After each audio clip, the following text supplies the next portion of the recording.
Hello guys, welcome to set time bound goal channel. और आज हम पढ़ने जा रहे हैं रिफ्रैक्शन पार्ट सेकंड। रिफ्रैक्शन में पार्ट टू आज हम कवर करने जा रहे हैं। Part two of refraction. इससे पहले एक वीडियो पार्ट वन आ चुका है और आप चाहें तो जाके उसे देख सकते हैं। मैंने बहुत अच्छे से बहुत इजी इजी ट्रिक्स बताए हैं कि कैसे एग्जाम्स में क्वेश्चन को हैंडल करते हैं। अगर आप एएमयू क्लास 11 की प्रिपरेशन कर रहे हैं या सीएचएस की प्रिपरेशन कर रहे हैं, then this is a best course for you. Even अगर आप डिप्लोमा की भी प्रिपरेशन कर रहे हैं ना, दिस इज बेस्ट।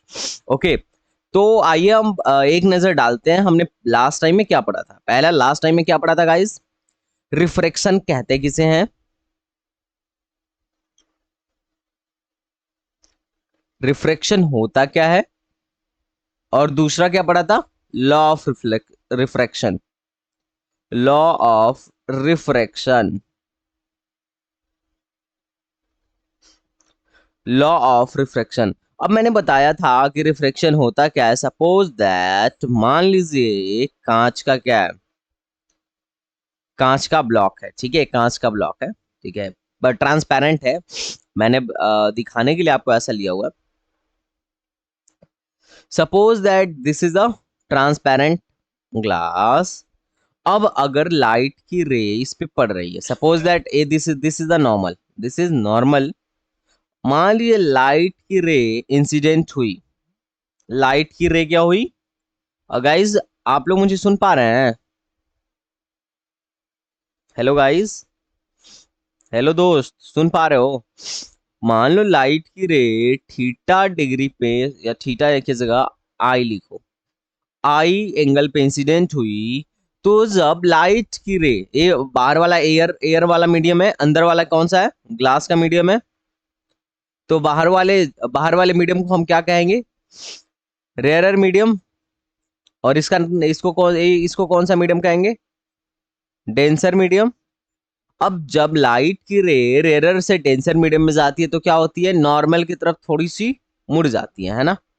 इसको जाना तो इधर चाहिए था, असली में जाना इधर चाहिए था, है ना? सीधे निकल जाना चाहिए था, लेकिन क्या हुई? मुड़ गई। अपने जगह पे क्या हो गई? मुड़ गई। तो इसको हम क्या कहेंगे दोस्त? इस फिनोमिना को हम क्या कहेंगे? रिफ्रैक्शन। जब भी लाइट की रे एक माध्यम से, वन मीडियम से अनदर मीडियम में जाती है तो क्या होती है? अपने पाथ से क्या हो जाती है? विचलित हो जाती है, अभिलंब की तरफ झुक जाती है, या फिर अभिलंब से दूर हट जाती है। This phenomena is called refraction. अभिलंब मतलब नॉर्मल। ठीक है। अब लॉ ऑफ रिफ्लेक्शन में फर्स्ट लॉ क्या था? फर्स्ट लॉ था कि क्या? इंसिडेंट रे, ये जो आ रही है रे उसको क्या कहेंगे? जो रे आ रही है उसको क्या कहेंगे? Incident ray. और जो रे रिफ्रैक्ट होके जा रही है उसको क्या कहेंगे? रिफ्रैक्टेड रे। तो क्या था? सेकेंड लॉ क्या था? वही फर्स्ट लॉ जैसे, रिफ्लेक्शन के फर्स्ट लॉ जैसे। इंसिडेंट रे, रिफ्रैक्टेड रे और नॉर्मल क्या होते हैं? एक ही प्लेन में होते हैं। हाँ या ना? मैं लिख देता हूं, incident ray, refracted ray and normal lies in same plane.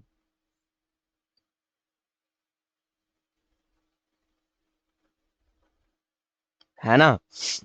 अब उसके बाद सेकंड सेकंड लॉ क्या था? सेकंड था स्नेल्स लॉ, घोंघा लॉ। ठीक है। अब स्नेल्स लॉ के अकॉर्डिंग क्या था? अगर इसका मीडियम, इस मीडियम का रेयर, मान लो पहली मीडियम का रिफ्रैक्टिव इंडेक्स n1 है, दूसरी मीडियम का रिफ्रैक्टिव इंडेक्स क्या है? n2 है। तो स्नेल्स लॉ क्या कहता है? इसका साइन इनटू ए वाला refractive index n1 sine i is equal to n2 sine r। ये कितने लोग को याद हो गया है गाइस? याद हो गया है कि नहीं याद हो गया है? हाँ या ना बताओ? याद हो गया है। उसके बाद दूसरी बात क्या हुई थी? वेलोसिटी की बात हुई थी। वेलोसिटी की, देखो, कांच में प्रकाश के चाल की वेलोसिटी क्या होगी? कम होगी। और इसमें प्रकाश की चाल की, एयर में क्या होगा? स्पीड ऑफ लाइट ज्यादा होगा। तो जब हम ये वाली बात करेंगे तो हम क्या बोलेंगे? अगर मुझे वेलोसिटी की इक्वेशन लिखनी होगी तो मैं क्या बोलूंगा, मैं बोलूंगा n1v1 is equal to n2v2। अगर मुझे लेमडा की बात करनी हो, वेवलेंथ की बात करनी हो, तो मैं क्या लिखूंगा, n1 लेमडा 1 बराबर n2 लेमडा 2। कितने लोग ये सब बात समझ गए थे कल कि हाँ सर ये सब लल्लू सवाल है? कितने लोग समझ गए थे गाइस?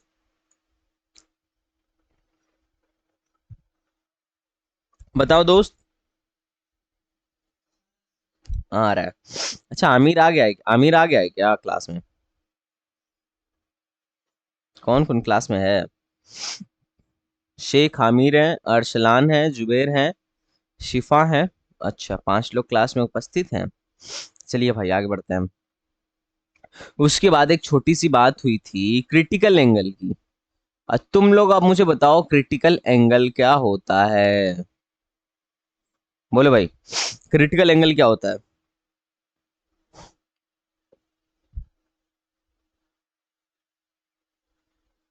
दोस्त बताओ।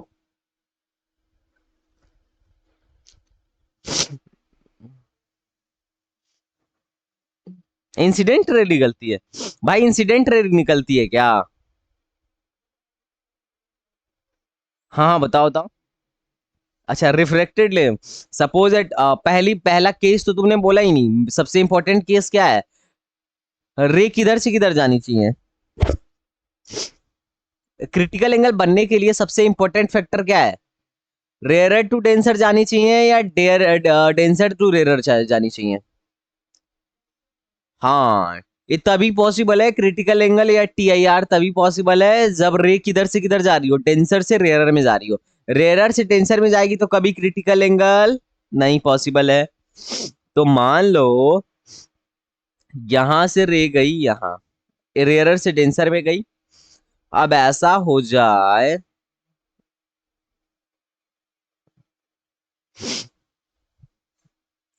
कि ये जो रिफ्रेक्टेड रे है नॉर्मल के साथ 90 डिग्री का एंगल बनाते हुए निकल जाए, ऐसे निकल जाए। कितने लोगों को दिख रहा है कि हाँ सर ऐसे निकल जाएगी तो क्या हो जाएगा? Critical angle. बताओ कौन सा एंगल क्रिटिकल एंगल होगा? ए वाला या ए वाला या ए वाला? मान लो 1 2 3, तीनों में से कौन सा एंगल क्रिटिकल एंगल कहलाएगा? अच्छा 1 कहलाएगा, मतलब 90 डिग्री क्रिटिकल एंगल होगा। A1 क्या है, एंगल 1 90 डिग्री है ना। तो this is a critical angle. यार कल फिगर दिखाया था इतने अच्छे से।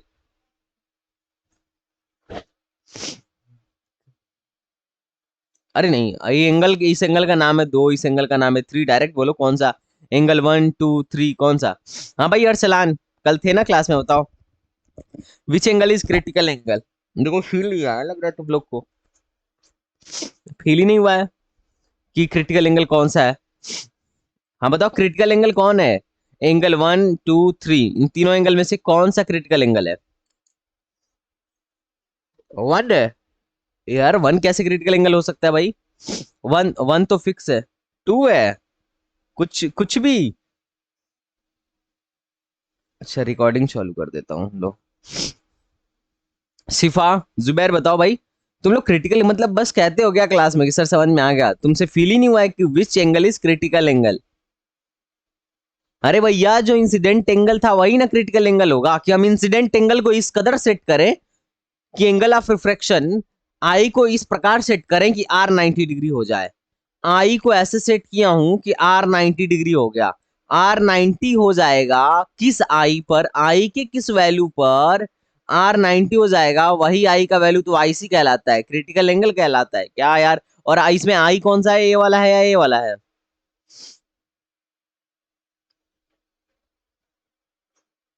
बोलो आई कौन सा है, इंसिडेंट एंगल कौन सा है? हाँ बेसिक कमजोर है, कल लग रहा है ध्यान से नहीं सुने। 2 है। इंसिडेंट एंगल लेते कहां से पहले ये तो बताओ? अविलंब से लेते हैं, हमेशा नॉर्मल से लेते हैं यार।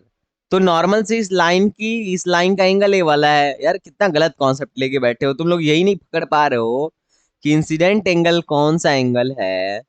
तो कैसे काम चलेगा यार? मान लो दे दिया यहाँ 60 डिग्री है, फिर तो तुम लोग इसी को इंसिडेंट एंगल मान लोगे यार। भाई ऐसे थोड़ी ना होता है, इंसिडेंट एंगल कौन सा एंगल होता है? जो नॉर्मल के साथ एंगल, रे नॉर्मल के साथ जितना एंगल बनाती है वो इंसिडेंट एंगल होता है। तो एंगल नंबर 3 से इंसिडेंट ना। अब जो एंगल है इसी को तो आईसी बोलोगे। यार बहुत वीक हो। अब अगर तुम इससे भी ज्यादा बढ़ा दिए एंगल, अगर इससे भी ज्यादा कर दिए ना, थोड़ा सा भी ज्यादा किए, तो टीआईआर हो जाएगा। क्या हो जाएगा? टोटल इंटरनल रिफ्लेक्शन हो जाएगा। क्या हो जाएगा? Total internal reflection. मतलब जिस जिस माध्यम से रे गई होगी उसी माध्यम से वापस लौट आएगी। तो कितने लोग को critical angle T I R, total internal reflection का कॉन्सेप्ट क्लियर है? बताओ। अभी कहाँ क्लियर था? अभी तुम लोग एंगल ही नहीं पकड़ पा रहे थे, कह रहे थे हाँ हाँ। अरे भाई नॉर्मल यही होता है ना। जो नॉर्मल क्या होता है? जो सरफेस के परपेंडिकुलर होता है, दैट इज नॉर्मल।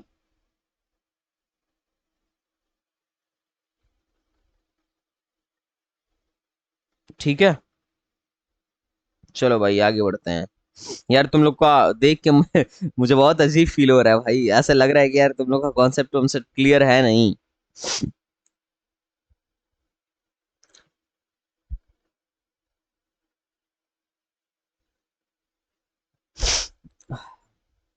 चलो भाई क्वेश्चन करते हैं। थोड़ा आईसी मुझे बताना क्वेश्चन में। देखो, रिफ्रैक्टिव इंडेक्स ऑफ ग्लास दिया हुआ है 3/2। और ray of light travelling in glass is incident on glass water surface. मान लो यहाँ पे एक ग्लास वाटर सरफेस है, ध्यान से सुनना।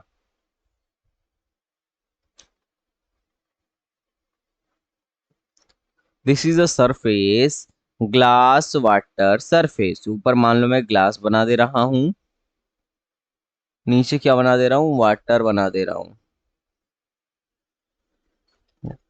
ठीक है। Refractive index of glass is 3/2। Glass का रिफ्रैक्टिव इंडेक्स दे दिया है 3/2। ठीक है।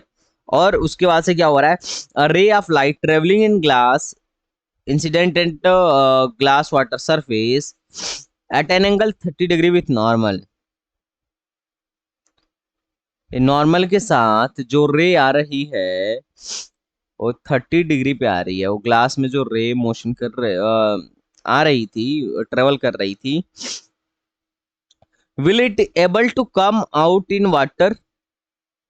और वाटर का रिफ्रेक्टिव इंडेक्स 4/3 है। अब तुमको ये बताना है कि बताइए वाटर में आएगी या फिर ऐसे निकल जाएगी या फिर टीआईआर हो जाएगा। फाइंड करो। विल इट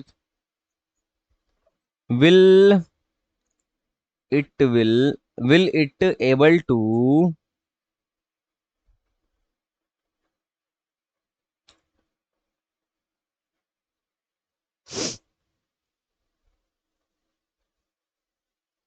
बताओ गाइस। क्वेश्चन कितने लोगों को समझ में आया? क्या सर हमें समझ में आया? क्वेश्चन समझ में आया? कितने लोगों को समझ में आया? देखो कुछ भी हो सकता है ना। अगर रे रे आ रही है तो ऐसा हो सकता है कि इसका रिफ्रैक्शन हो जाए। ऐसा हो सकता है कि ग्रेजिंग इमरजेंस हो जाए, मतलब ये ऐसे टच करते हुए निकल जाए। अरे नहीं, ऐसा हो सकता है क्रिटिकल एंगल पे गिर गई तो। हेलो दोस्त, बताओ। अरे कोई बता क्यों नहीं रहा? कोई भी केस हो सकता है। या केस ऐसा हो सकता है कि इसका टीआईआर हो जाए, टोटल इंटरनल रिफ्लेक्शन हो जाए, ये जाए और यहां से लौट के वो उसी माध्यम में वापस चली जाए। तो ये तो तुम्हें तुम्हें बताना है कि कौन सा केस होगा। केस नंबर फर्स्ट होगा या सेकंड होगा या थर्ड होगा। ठीक है।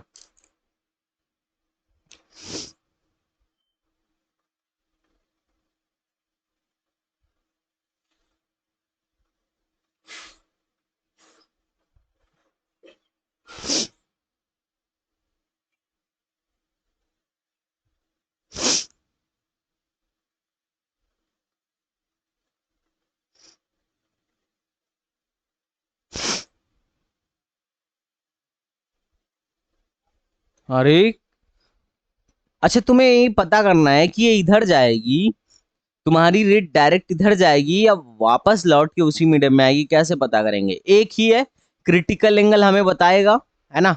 तो पहले तो क्रिटिकल एंगल निकाल लो ना। पहले क्या निकालोगे? आईसी निकालो, क्रिटिकल एंगल निकालो। अगर इंसिडेंट एंगल क्रिटिकल एंगल के बराबर हुआ तब कौन सा केस बनेगा? सरफेस से होकर जाने वाला, है ना? बोलो दोस्त।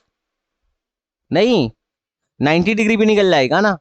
और अगर देखो आई अगर आईसी के बराबर हुआ तो कौन सा केस बना? सेकंड वाला। अगर इंसिडेंट एंगल आईसी से कम हो गया तो कौन सा केस बनेगा? फिर तो रिफ्रैक्शन होगा, फर्स्ट वाला। और अगर incident angle greater than IC हो गया तो कौन सा केस बनेगा? टीआईआर का केस बनेगा। कितने लोगों को क्वेश्चन समझ में आया जी? बढ़िया सवाल है। कितने लोगों को समझ में आया है सवाल? कहाँ गए भाई?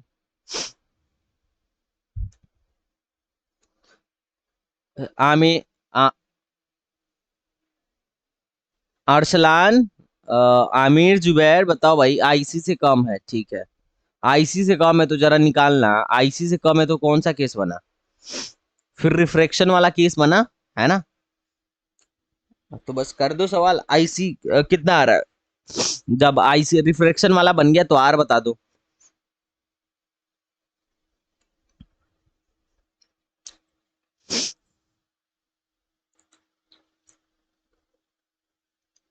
नाइन बाई सिक्सटीन आ रहा है।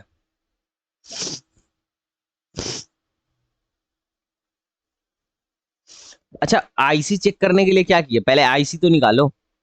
आईसी तो निकाल लो पहले। आईसी कैसे निकाले होगे? बोले होगे आईसी निकालने के लिए क्या बोले होगे? इसका refractive index N1 sign IC बराबर इधर का रिफ्रैक्टिव इंडेक्स N2 साइन। इधर का एंगल क्या होगा? अगर इन आईसी लोगे तो इधर का एंगल अपने आप 90 डिग्री हो जाएगा। आईसी चेक कर रहा हो ना, क्रिटिकल एंगल चेक कर रहा हो ना। तो चलो, साइन आईसी की वैल्यू क्या हो जाएगी? N2 by N1। अब N2 क्या था? N2 क्या था? रिफ्रैक्टिव इंडेक्स ऑफ ग्लास था 3/2। और ये क्या था? 4/3। यही था ना? तो ये हो गया 8/9। अब 8/9 जो है, 8/9 साइन कितने की वैल्यू होगी? अब ये तुम्हें जस्ट चेक करना है कि ये साइन 30 ज्यादा है कि नहीं है। साइन 30 क्या होता है? साइन 30 क्या होता है? 1/2 होता है ना?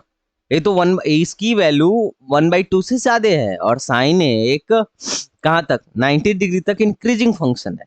तो इसका मतलब ऐसा है कि अगर इसकी वैल्यू 1/2, 1/2 से अगर ये ज्यादा है तो इसका मतलब एंगल भी बढ़ा रहा होगा। तो हम कह सकते हैं कि आईसी बढ़ा रहा होगा 30 डिग्री से। तो अगर आईसी 30 डिग्री से बढ़ा रहा होगा तो ये कौन सा केस बन जाएगा? जब आईसी आईसी बढ़ा रहा होगा 30 डिग्री से, तो मतलब अभी तो एंगल और बढ़ाइएगा तब आईसी आएगा ना। तो यानी कि कौन सा केस बनेगा? ये वाला केस बनेगा। आईसी ग्रेटर देन आई है। एंगल से अगर आईसी बड़ा है तो इसका मतलब ये कौन सा केस बनेगा? रिफ्रैक्शन का केस बनेगा। रे आराम से रिफ्रेक्ट हो जाएगी। कितने लोग को समझ में आ रहा है यार? नहीं आ रही है? तो हम कह सकते हैं जो रे होगी वो क्या होगा? वाटर में जाएगी। वाटर में जाएगी। कितने लोगों को ये सवाल समझ में आया? अब तुमसे आर पूछे तो कैसे निकालोगे? बोलोगे स्नेल्स लॉ लगा दीजिए सर। N1 साइन 30 बराबर N2 sign are. N2 sign are. कितने लोगों को समझ में आया कि स्नेल्स लॉ लगा देंगे? N1 साइन आई, N2 पता है आर निकल जाएगा। यार सब शांत बैठे हैं, जैसे लग रहा है बच्चों को समझ में नहीं आ रहा। अरसलान समझ में आ रहा है?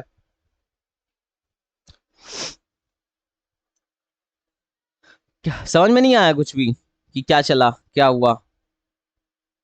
बताओ अरसलान भाई।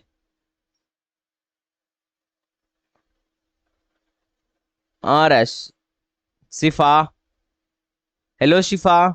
जुबैर तुम्हें समझ में आ रहा है? शिफा और जुबैर तो माइक ऑफ करके बैठ गए हैं कि आज हम बोलेंगे ही नहीं। आमिर तुम बताओ यार, तुम्हें समझ में नहीं आ रहा है क्या? आमिर, अगला में थोड़ा थोड़ा क्या नहीं आया जुबेर, ये बताओ।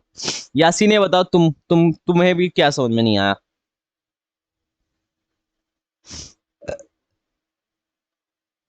IC critical angle?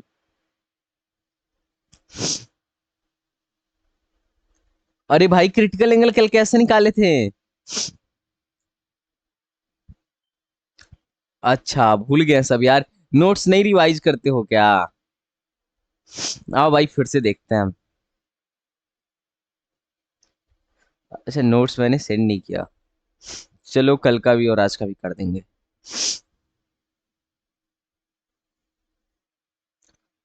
Critical angle क्या होता है यार? जब भी डेंसर से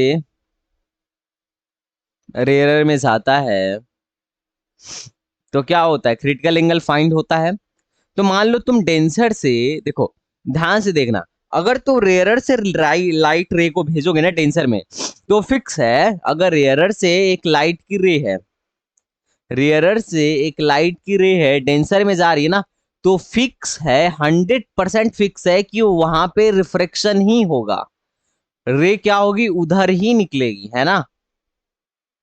डेंसर में जा रही है तो झुक जाएगी, उधर ही निकलेगी, ये बात फिक्स है, हाँ या ना?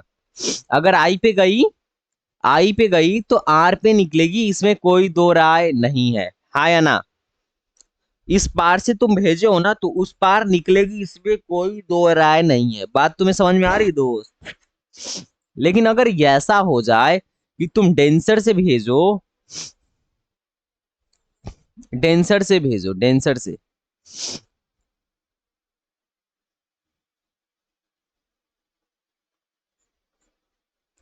तो इसमें दो राय है। अगर मान लो लाइट की रे आ रही है, अगर मान लो लाइट की रे आ रही है, तो वो कई बात हो सकता है इसी में। अगर अगर तुम ध्यान से सुनो, अगर तुम आईसी एंगल क्रिटिकल एंगल पे फेंकोगे, भेजोगे, तो रिफ्लेक्टेड एंगल किधर से निकलेगी? लाइट की रे किधर से निकलेगी?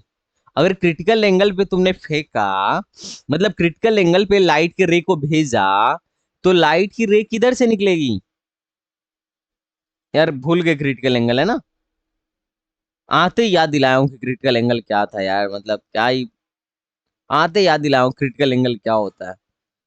ये कोई पूछ रहा है आईसी क्या होता है, ये किधर से निकलेगा बताओ? हाँ, 90 डिग्री से निकल जाएगा। इसके साथ परपेंडिकुलर के साथ, नॉर्मल के साथ 90 डिग्री बनाते हुए तुम्हारी रे निकल जाएगी ना, हाँ या ना? निकल जाएगा ना? ये बात तुम्हें समझ में आ रही है? अगर तुम्हारी लाइट की रे 90 डिग्री आईसी एंगल पे आएगी, क्रिटिकल एंगल पे आएगी, तो कैसे निकल जाएगी? सरफेस को टच करते हुए या परपेंडिकुलर निकल जाएगी नॉर्मल के, है ना? ये बात आई थिंक तुम्हें फील हो रहा होगा। अब मैं कहूं कि नहीं नहीं, मेरी जो लाइट है ना, जो रे है, प्रकाश की किरण है, वो क्रिटिकल एंगल से ज्यादा एंगल पे आएगी, तब क्या होगा? मेरी प्रकाश की किरण मान लो यहां से आई, मतलब मान लो ये जो एंगल है, ये जो आई है, इंसिडेंट एंगल है, वो ग्रेटर देन है आईसी से, तब क्या होगा? टीआईआर, टीआईआर होगा ना? जिससे आई, मतलब जिस मीडियम में आई उसी मीडियम से वापस लौट गई, हाँ या ना? तो मैं पहला केस ऐसा ले लेता हूं कि अगर आईसी इंसिडेंट एंगल आईसी के बराबर हो गया, तो क्या होगा? ग्रेजिंग इमरजेंस होगा, 90 डिग्री पे निकल जाएगी, है ना? इसको कहते हैं ग्रेजिंग इमरजेंस, या ऐसा कह सकते हैं सरफेस को टच करते हुए जाएगी, सरफेस टच करते हुए जाएगी। और अगर एंगल ऐसा हो जाए कि आईसी से भी ज्यादा हो जाए, तो कौन सा केस बन जाएगा? Total internal reflection, TIR, TIR का केस बन जाएगा। और अगर तीसरा मैं बोलूं कि नहीं नहीं, जो मेरी आई है ना, वो कम पे ही आएगी, वो अभी क्रिटिकल एंगल से कम पे ही आएगी, तो क्या होगा? आई अगर यहां पे हो, क्रिटिकल एंगल से कम पे हो, तब तब क्या होगा? रिफ्रैक्शन होगा, सिंपल सी बात है, वो आएगी और दूसरे मीडियम में निकल जाएगी। यही बात मैं तब से समझा रहा था इधर। यही तीन केस बन सकते हैं। देखो, अगर रेयरर से डेंसर में जाएगी तो एक ही केस बनेगा, फिक्स है। अगर इधर से जाएगी तो उधर निकलेगी। लेकिन अगर डेंसर से रेयरर में आ रही है ना, तो तीनों बात हो सकता है, ये ध्यान में रखना। रिफ्रैक्शन हो ये जरूरी नहीं है, रिफ्लेक्शन भी हो सकता है, मतलब TIR मतलब टोटल इंटरनल रिफ्लेक्शन। देखो ये रिफ्लेक्शन है, समझ रहे हो, जब TIR बनता है तो रिफ्लेक्शन होता है, ऐसा कि ये आया और ये चला गया। देखो ये सरफेस कांच के जैसा बिहेव कर रहा है ना, दर्पण के जैसा बिहेव कर रहा है। देखो तुम ही, दर्पण जैसा नहीं कर रहा है, जबकि ये पानी है, दर्पण जैसा काम कर रहा है कि रे आई और रे क्या हो गई, चली गई। हाँ या ना? नहीं, एक एक सरफेस जैसा काम कर रहा है कि थीटा एंगल पे रे आ रही है, थीटा एंगल पे मतलब आई पे आई तो आई पे चली गई, सरफेस जैसा काम कर रहा है। तो ये ध्यान में रखना। तो अगर डेंसर से रेयर में रेज आ रही है ना, तो कोई भी केस हो सकता है। समझ रहे हो? यही यहां पूछा था कि बताइए, अब यहाँ क्वेश्चन में बोला था कि ग्लास से वाटर में आ रहा है, तो ग्लास क्या हो गया, वाटर के कंपैरिजन ज्यादा डेंसर हो गया। Glass is a more denser then water, तो यहाँ कोई भी केस हो सकता है। तो पूछा है बताइए आपकी रे उधर निकलेगी कि नहीं निकलेगी। तो अरे भाई तभी है ना निकलेगी, जब आई क्या हो जाए, आई लेस देन क्रिटिकल एंगल से कम पे भेजेंगे तभी ना उधर निकलेगी। बताइए कि नहीं। तो फिर हमने क्या करा कि IC से कम पे भेजा तो ये क्या हुई, इधर निकल गई। हो गया बात। अरे सिंपल मामला है भाई, इसी में तुम लोग कंफ्यूज हो रहे हो कि कैसे क्या। कितने लोग का यार कॉन्सेप्ट क्लियर नहीं है, IC क्या होता है, TIR कब होगा, कैसे क्या हो रहा है, कुछ भी पल्ले नहीं पड़ रहा है सर, क्या पढ़ा दे रहे हो। कितने लोगों को नहीं समझ में आ रहा है यार, बताओ यासीन भाई। यासीन पूछ रहा है IC क्या है। अरे हद है भाई। अरे कल तुमको इतना बढ़िया एनिमेशन वाला एक्सपेरिमेंट दिखाए थे, है ना, रियल एक्सपेरिमेंट दिखाए थे कि भाई देखो यही क्रिटिकल एंगल होता है, फिर कह रहे हो IC क्या होता है। समझ में आया? एक क्वेश्चन और देता हूँ, है, एक क्वेश्चन और देता हूँ, देखो तुम लोग कर पा रहे हो। पहला,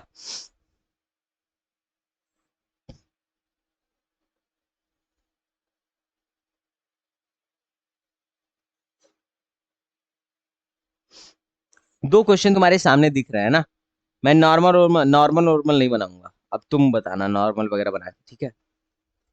हाँ, पहला है ईयर से,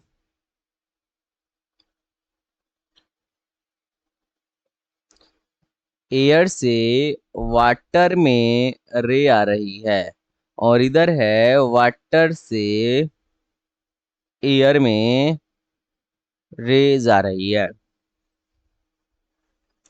दिस इज 4/3, इसका रिफ्रैक्टिव इंडेक्स और इसका रिफ्रैक्टिव इंडेक्स 4/3 है। एयर का रिफ्रैक्टिव इंडेक्स देने की जरूरत है मुझे, बताओ। हाँ, देखो सही से फिगर बन नहीं रहा मुझसे।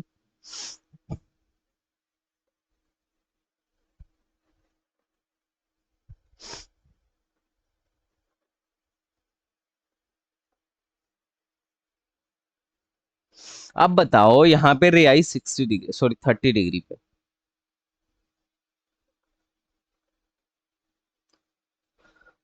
अब तुम मुझे ये बताना कि किसमें जो होगा ना, किसमें रे दूसरे साइड में निकलेगी, मतलब रे कब रिफ्रैक्ट होगी।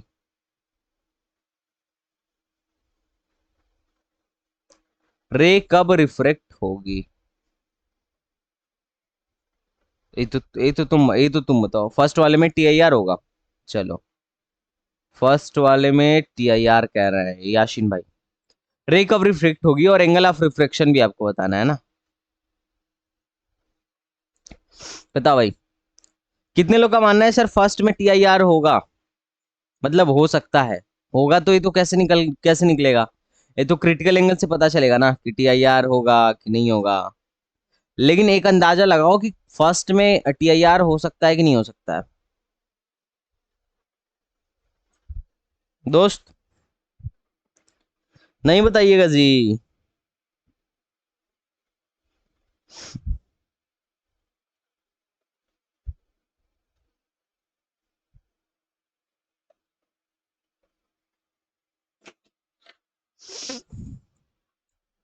हाँ भाई बताइए।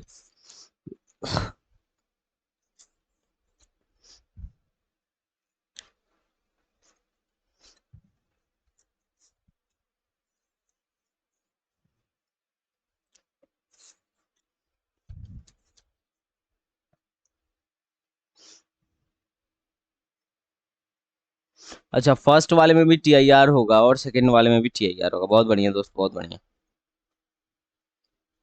तो फिर बता दो एंगल ऑफ रिफ्रैक्शन या जो भी आ रहा है। अच्छा, TIR होने का यासीन पहला सफिशिएंट कंडीशन क्या है? पहला कंडीशन क्या है जो सबसे जरूरी है?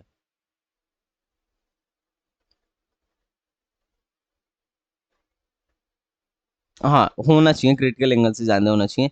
रे किधर से किधर जानी चाहिए? सबसे बेसिक बात, पहला बेसिक बात,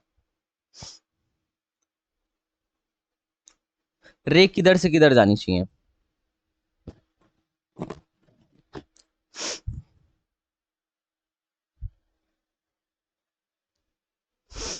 डेंसर टू डेंसर जानी चाहिए। यानी वो तो क्रिटिकल एंगल की बात हो गई ना। पह हाँ, हाँ। यार इतने बकलोल हैं साहब। अभी मैं बोला कि कभी भी रे अगर रेयरर से डेंसर की तरफ जा रही है तो इसमें एक ही केस बनता है रिफ्रैक्शन का। इसमें TIR हो ही नहीं सकता है। इसमें डायरेक्ट रिफ्रैक्शन बनेगा। TIR क्रिटिकल एंगल कुछ हो ही नहीं सकता अगर रेयरर से डेंसर में जा रही है तो ये दिख रहा है, एयर क्या है? रेयरर है। और वाटर क्या है? डेंसर है। तो जब इधर से इधर आ रहा है तो TIR होने की बात कहां से आ गई यार? डायरेक्ट रिफ्लेक्शन होगा, है ना? इसमें तो TIR हो ही नहीं सकता है यार। तो कह रहे हो TIR होगा। अब इसमें हो सकता है, वाटर से एयर में आ रहा है तो इसमें क्या होगा? इसमें क्या होगा कि हो सकता है। अब होगा कि नहीं होगा ये कंफर्म नहीं कह सकते हैं, लेकिन ये कह सकते हैं कि इसमें पॉसिबिलिटी है। अब कंफर्म कब कहेंगे? चेक करके बताएंगे। किससे? क्रिटिकल एंगल से। तो चेक करो और बताओ। इसमें नहीं होगा तो एंगल ऑफ रिफ्रैक्शन निकालो, आर निकाल के बताओ मुझे।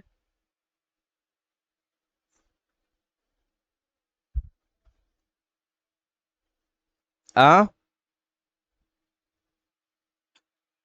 क्या हुआ?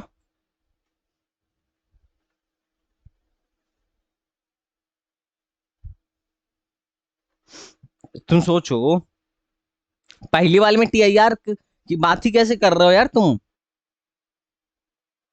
पहले वाला देखो, रे किधर से किधर आ रही है? एयर से वाटर में आ रही है तो TIR पॉसिबल ही नहीं है। रेयर से डेंसर में आ रही है। अरसलान तुम समझाओ, तुम बताओ यार, तुम्हें समझ में आ रहा है कुछ? TIR और यार समझ में आ रहा है कि नहीं आ रहा है?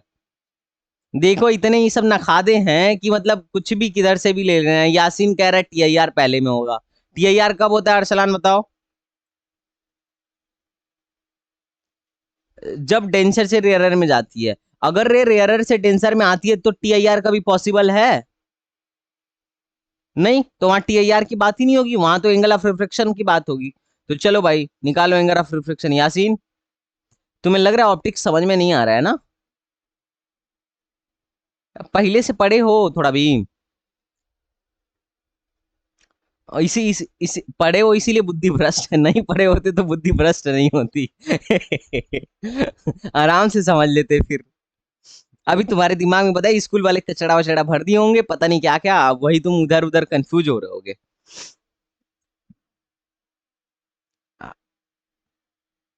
अच्छा, पढ़ के भूल भी गए हो। अब जैसे पढ़ा रहा हूं ना, अब ना तुम 100% नहीं भूलोगे, ठीक है? 100% बता रहा हूँ। अगर ध्यान से पढ़ रहे हो, अगर ध्यान से पढ़ रहे हो तो 100% नहीं भूलोगे। हाँ बोलो। अच्छा, तुम 12th पास आउट हो, बताओ, तभी भी तुम्हारी ये हालत है। हद है भाई। अच्छा, तुम पढ़ के भुला गए हो। चलो कोई बात नहीं। हाँ, चलो भाई, इसको सॉल्व करो यार। तुम्हारे उम्र में लोग बीटेक की तैयारी कर रहे हैं और तुम इसी में भूल जा रहे हो हैं। चलो भाई। अच्छा, बीटेक वालों को सरकारी नौकरी नहीं मिलती? अच्छा, सरकारी नौकरी। हाँ भाई, इसमें आर बताओ क्या बोलोगे? N1 स्नेल्स ला लगाओ। N1 साइन आई बराबर N2 साइन आर, है ना? N1 की जगह एयर का रिफ्रेक्टिव इंडेक्स तो भले दिया हो या ना दिया हो, दिया हो तो वो रखेंगे, नहीं दिया होगा तो 1 रखेंगे। और साइन आई के जगह पे कितना एंगल रख दूं? 45 डिग्री रख दूं। N2 साइन आर, बस N2 sign R. Sine are बराबर क्या हो जाएगा? साइन 45 की वैल्यू क्या होती है बताओ आमिर, अब तुम 12th के हो ना, अब तुम ही से सब पूछेंगे। साइन 45 की वैल्यू बताओ। 2√2। अरे भाई ऐसे ही सरकारी नौकरी करोगे?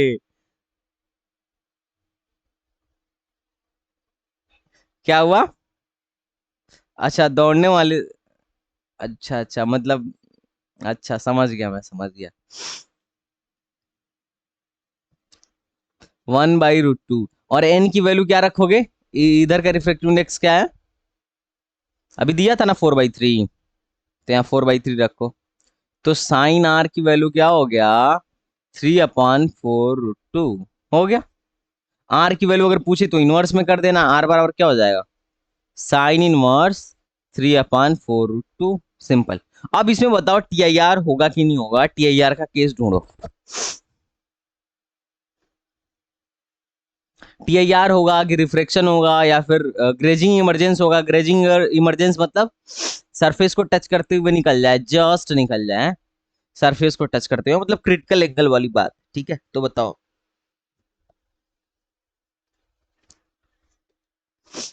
टी आई आर होगा, बहुत बढ़िया।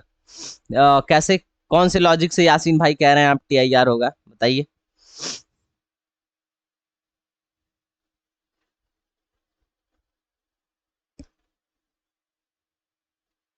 अच्छा तो दिखाओ क्रिटिकल एंगल क्या आ रहा है, क्रिटिकल एंगल बताओ कितना आ रहा है।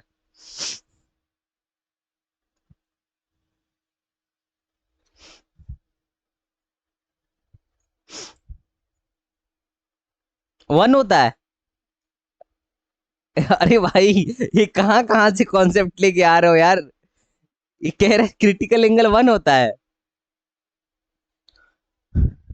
अच्छा बताओ भाई, टी आई आर कैसे होगा? क्रिटिकल एंगल क्या है यहाँ पे, क्रिटिकल एंगल क्या है?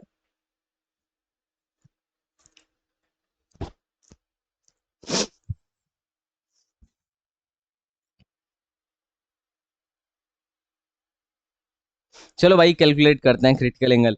भाई यासीन पता है एक बात बताऊं, मुझे लग रहा है ना तुम ये वाली बात समझे नहीं हो। ठीक है, तुम कह रहे हो क्रिटिकल एंगल वन होता है, कैसे यार? देखो, मान लिया, मान अरे नहीं अरे वो जो 90 डिग्री पे निकलता है वो क्रिटिकल एंगल थोड़ी ना होता है यार। अरे वो 90 डिग्री, अरे अभी अभी बताया था इन सबको, देखो बोला था, यहाँ पूछा था क्रिटिकल एंगल कौन सा होगा, मैंने ऐसा बोला क्या कि 90 डिग्री वाला क्रिटिकल एंगल है? मैं तो बोला ये वाला एंगल, कि कितने एंगल पे भेजा जा रे को कि 90 डिग्री पर निकले। क्रिटिकल एंगल वो एंगल होता है जिस एंगल पे अगर रे को डेंसर से रेयर में,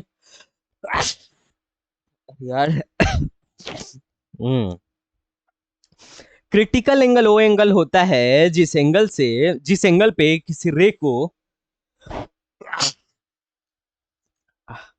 डेंसर से रेयर में भेजेंगे तो निकलने वाली रे, रिफ्रेक्टेड रे 90 डिग्री पे रिफ्लेक्ट होगी, है ना? एक मिनट आ रहा हूँ।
हाँ तो भाई अब समझ में आ रहा है कौन कौन क्लास में है?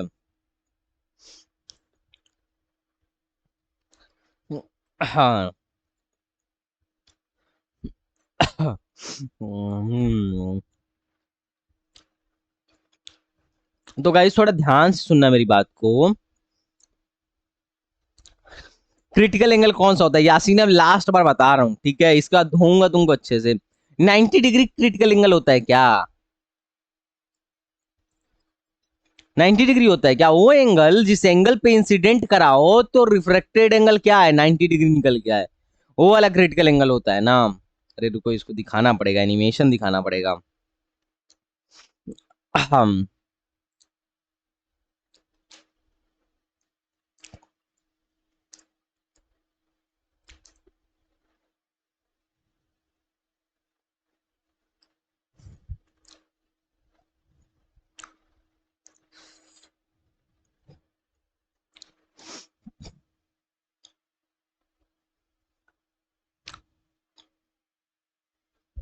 क्या?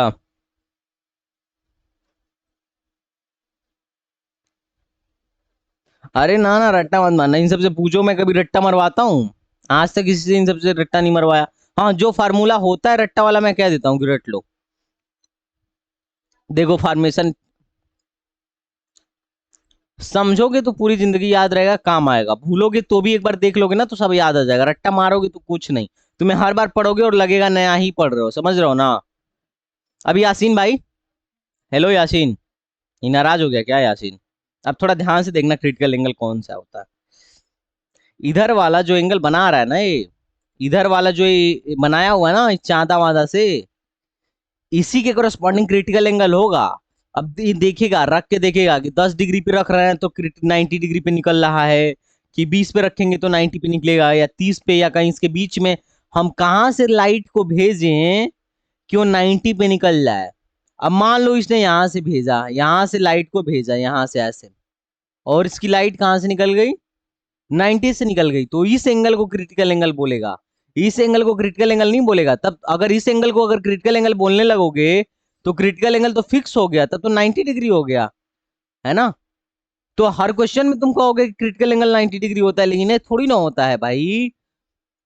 ये देखेगा कि हम कौन से एंगल से, देखो यहाँ बनाया है ना, कहाँ बनाया है, इसीलिए बनाया है, बोलेगा कि हम कौन से एंगल से लाइट को भेजें कि जो निकलने वाली लाइट हो परपेंडिकुलर निकल जाए, समझ रहे हो? तो जिस एंगल से भेजोगे दैट्स कॉल्ड क्रिटिकल एंगल। देखो ध्यान से, अब फील हुआ यासीन कि अभी भी पहला वाला ही मामला है? भाई जुबैर बताओ यार, अरसलान, जुबैर, शिफा। शिफा तो आजकल बोलती नहीं है, तुम लोग बोल दो।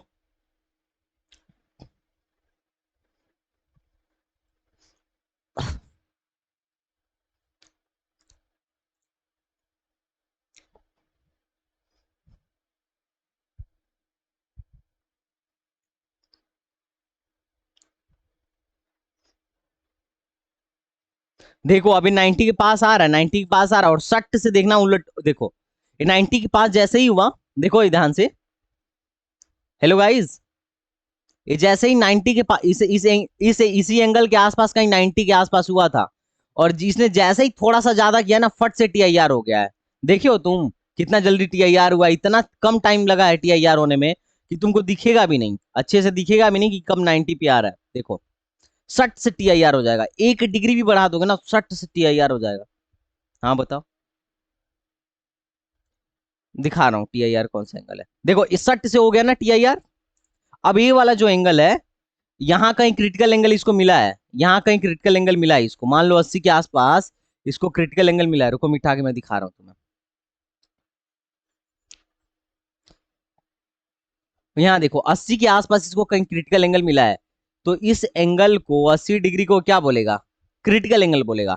और इससे जितना भी एंगल तुम बाहर लेके जाओगे, मान लो 80.1, 80.5, या 85, या 81, ये जितना 81 डिग्री 82 डिग्री थोड़ा सा भी आगे करोगे, सब के सब टीआईआर कराएंगे। जैसे देखो इसका टीआईआर हो गया है, रे जिसमें से गई है, रे ग्लास से गई है, ग्लास में ही आ गई है, तो ए वाला एंगल तो आईसी हो जाएगा, क्रिटिकल एंगल हो जाएगा। इससे अगर थोड़ा सा भी आगे बढ़ाओगे तो टीआईआर बन जाएगा। नहीं, देखो इसने थोड़ा, देखो इसने थोड़ा सा आगे बढ़ाया ही हुआ है, मैं रोक नहीं पा रहा हूं वहां पे, क्योंकि बहुत कम टाइम लगता है ना। देखो ये टीआईआर दिखा रहा है कि इससे आगे करेगा, टीआईआर है, पूरा का फुल टीआईआर रहेगा, अंदर ही रहेगी। तो आई थिंक अब तुम लोग को समझ में आ गया होगा अच्छे से। भाई TIR कौन सा एंगल होता है आप बताओ, 90 डिग्री वाला होता है क्या? नहीं ना। अब इतना दिखाने के बाद भी अगर तुम्हें नहीं समझ में आया ना तो डूब मरो यार, तुम डूब मरो। ठीक है, क्योंकि तुम्हारे बस का नहीं है फिजिक्स समझना।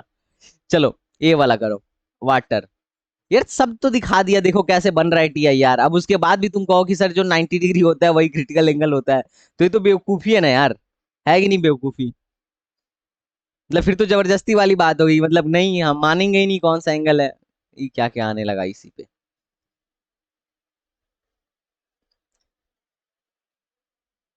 अरे गेम नहीं खेलना है यार, ये सब भेजते रहते हैं सब इसी में। अरे वो ऑनलाइन दिखा रहा हूँ ना तुमको, लाइव दिखा रहा हूँ। हाँ यूट्यूब का ऐड है। वो मेरी वीडियो नहीं थी ना, वो जिसकी भी वीडियो हो यार, कॉपीराइट मत डाल देना। चलो भाई। अरे नहीं यार, पता चला मेरा चैनल ही बैन करवा दिए सब कॉपीराइट डाल के कि मेरा कंटेंट दिखाता है अपने बच्चों को। हाँ भाई। अब एक क्वेश्चन करो, अब ये सवाल करो हो जाएगा। अब तुम्हें बताना है, वाटर का रिफ्रेक्टिव इंडेक्स 4/3 है और ये एयर में जा रहा है, तो अब तुम्हें बताना है कि ये क्या होगा, TIR होगा कि नहीं होगा। अगर TIR नहीं होगा तो आर बताओ, है ना। क्रिटिकल एंगल हुआ तो भी आर बताओ, तब तो आर 90 डिग्री हो जाएगा। अगर ये IC होता तो आर 90 डिग्री हो जाएगा, है ना। रिफ्रेक्टेड एंगल 90 डिग्री हो जाएगा ना। और मान लो TIR नहीं होता है तो किस एंगल से रिफ्लेक्ट होगा ये बताओ, बताओ जल्दी से बताओ।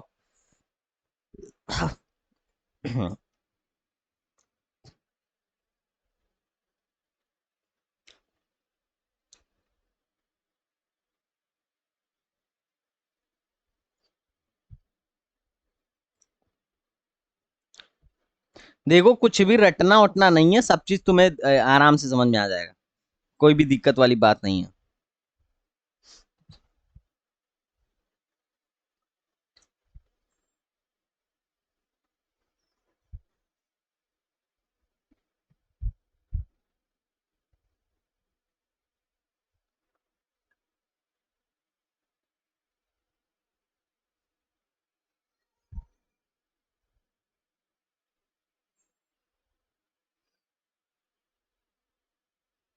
AMU का टेस्ट रिजल्ट का डेट आ गया क्या?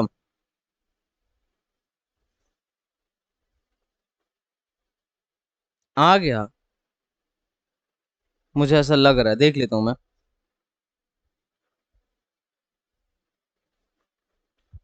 क्योंकि वीडियो भी तो बनानी पड़ेगी ना भाई।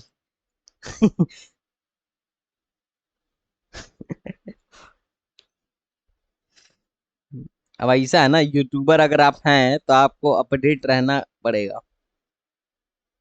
नहीं आया यार। एडमिशन टेस्ट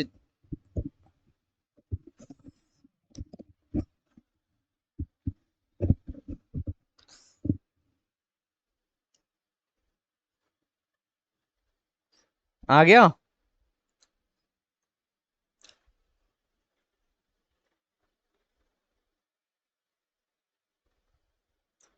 यार मतलब ये क्या क्या निकाल दे रहे हैं सब, इसे हम फेक भी बना के भेजते रहते हैं सब क्या लोग। Faculty of life sciences, faculty of science और MA BSc ऑनर्स।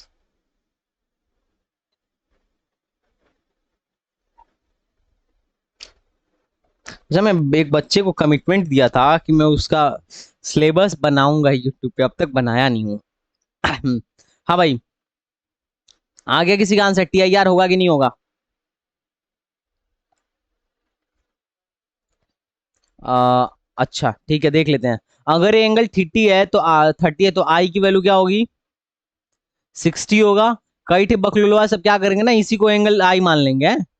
आधे बकलोल तो इसी में फंस जाएंगे। आई कौन सा होता है? नॉर्मल के साथ एंगल होता है।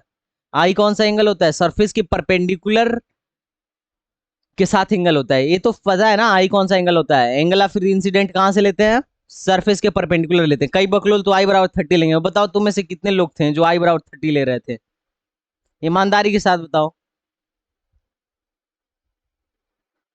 1000 यही फंस गया।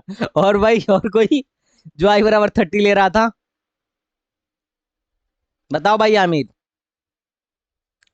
याशीन, जुबैर, भाई मत लेना, ऐसी गलती मत करना, इसलिए मैं बता रहा हूं। अब लगाओ स्नेल्स ला। स्नेल्स ला क्या होगा? N1 साइन आई बराबर N2 साइन आर। लेकिन उससे पहले हम थोड़ा सा चेक कर लेते हैं कि ये क्रिटिकल एंगल से ज्यादा है कि कम है। तो मैं बोलूंगा N1 साइन आई सी बराबर क्या? N2 sign 90। ध्यान से देखना, N1 की वैल्यू है 4/3 साइन आई सी बराबर N2 की वैल्यू क्या है? 1। और इसकी वैल्यू क्या है? 90।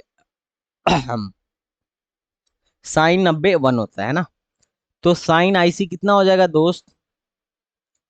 3/4। हाँ या ना? ये कितने लोगों को दिख रही है? अच्छा मैं एक और ट्रिक बताऊं, एक और ट्रिक तुम्हें बताऊं। ये देखना कि टी आई आर होगा या नहीं होगा। इस चीज को पकड़ने की एक ट्रिक बताऊं तुम्हें। बता रहा हूँ, बता रहा हूँ। तुम्हें ना आईसी वाली चेक नहीं करनी पड़ेगी। देखो मैं ट्रिक बता रहा हूँ क्या। N1 की वैल्यू रखो। N1 की वैल्यू क्या है? 4/3 है। साइन आई की वैल्यू क्या है? √3/2। हाँ या ना?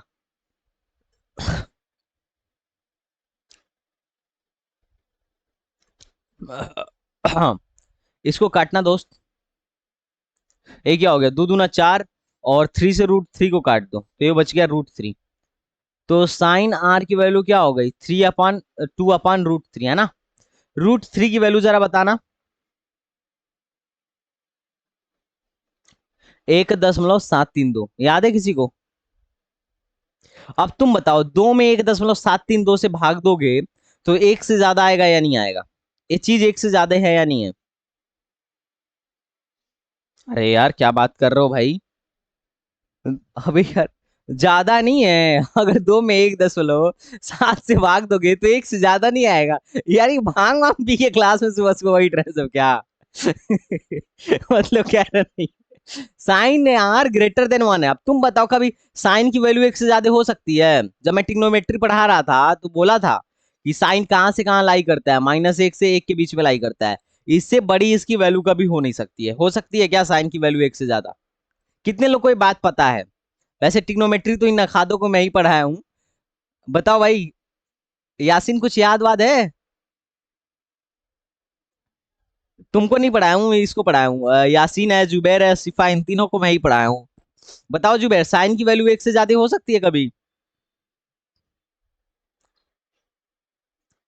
नहीं हो सकती है। तो इसका मतलब आर की वैल्यू यहाँ कुछ ऐसी हो ही नहीं सकती है जो एक से ज्यादा वैल्यू दे। इसका मतलब आर फाइंड ही नहीं किया जा सकता। तो इसका मतलब हो क्या रहा है यहाँ पे? टी आई आर हो रहा है। समझ में आ रहा है? इसका मतलब क्या हो रहा है यहाँ पे? टी आई आर हो रहा है। हाँ या ना?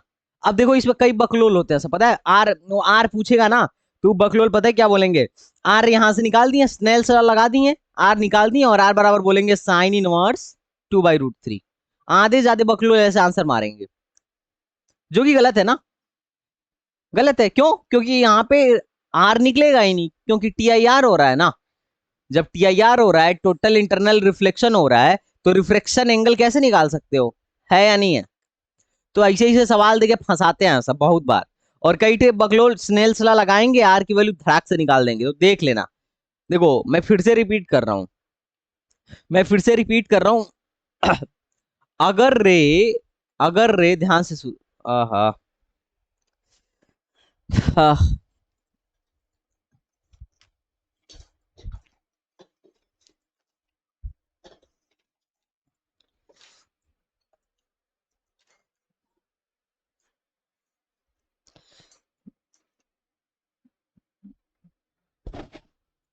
देखो मैं फिर से रिपीट कर रहा हूं।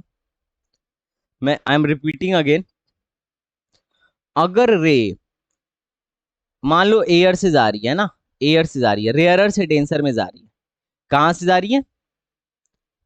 एयर से कहां जा रही है? डेंस में मिस जा रही है, डेंसर मीडियम में जा रही है।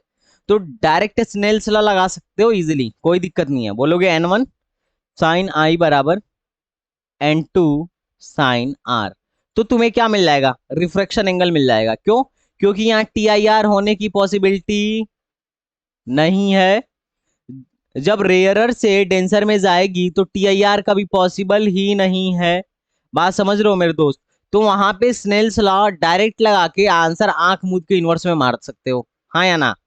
लेकिन अगर वही रे डेंसर से रेयरर में जा रही है तो तुम्हारे पास दो बातें हो जाएंगी। पहला पहला कौन सी बात होगी, या तो आप क्रिटिकल एंगल से देख लीजिए, या तो आप स्नेल्स लॉ से देखिए।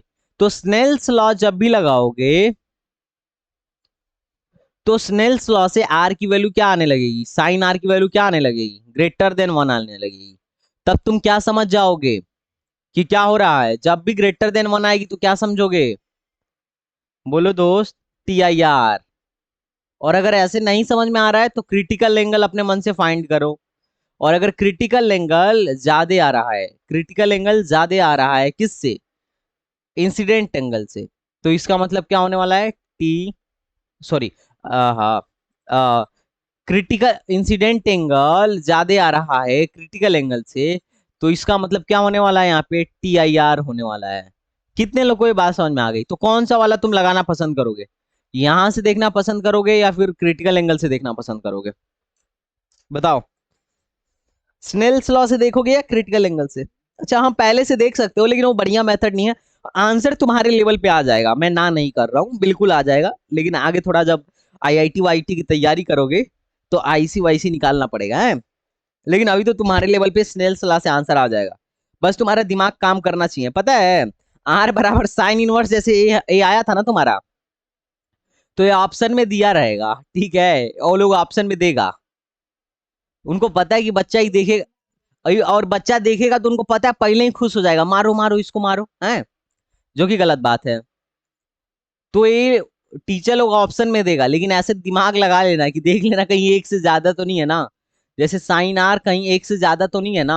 अगर एक से ज्यादा होगा तो फिर पॉसिबिलिटी ही नहीं है, साइन की वैल्यू एक से ज्यादा हो ही नहीं सकती है। तो ऑप्शन में या तो नन मारेगा, नन मार के आएंगे, या फिर टी आई आर दिया होगा तो टी आई आर मार के आएंगे। समझ में आ रहा है। लेकिन ये वाली चीज ऑप्शन में होगी, जरूर देखना ध्यान से। आधे बकलो लेग मार के आएंगे हैं, तो ये मत मार के आना। इसमें थोड़ा सा यही रिस्क हो जाता है कि आंसर आ जाता है ना तो लोग क्या करते हैं, फिर खुद को रोक नहीं पाते हैं, बहुत ज्यादा वो हो जाते हैं, क्या कहते हैं, भावनाओं में बह जाते हैं। ठीक है, तो भावनाओं में मत बहना, देख लेना, ठीक है। तो चलो भाई अब आगे बढ़ते हैं, बहुत हो गया। आओ कुछ एग्जाम्पल देख लेते हैं। मेरे ख्याल से अब रिफ्लेक्शन तुमसे फंसेगा ही नहीं, अगर फंसे तो बता देना भाई। अच्छा, एक दो सवाल मैं तुम लोग को देख के देख लूं यार, क्या पता यार तुम लोग लुल्ल निकल जाओ बीच में। मैं तुम लोग को तेज समझ रहा था, अभी पता चल रहा है सबका कि कौन कैसा है। अरे नहीं, सच में यार, मुझे लग रहा था यार, मतलब काफी बढ़िया बढ़िया बच्चे हैं, अभी पता चल रहा है यार, मतलब इसमें आधे तो पता नहीं क्या पढ़े हैं स्कूल में। देखा जाए क्वेश्चन दे देके, ठीक है। आई जुबैर, तुम्हारा एग्जाम है ना जी, बोलो भाई जुबैर। अब बताओ, तुम्हारा कॉन्सेप्ट क्लियर नहीं है, क्वेश्चन करवाओ। इसी का इसका एडमिट कार्ड आ गया, आई थिंक आ गया कि नहीं एडमिट कार्ड।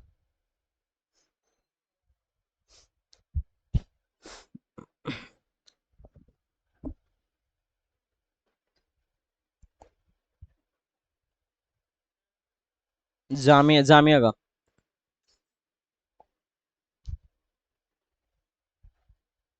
नहीं नहीं,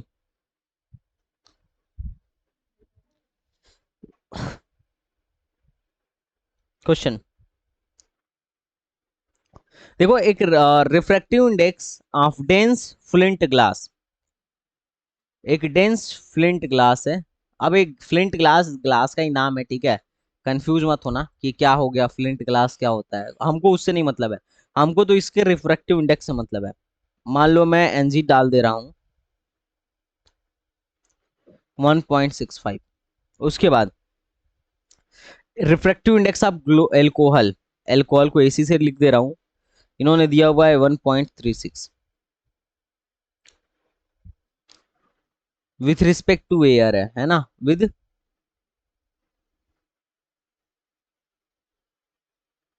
रिस्पेक्ट टू एयर। अब आपको फाइंड करना है, फाइंड करिए refractive index of glass,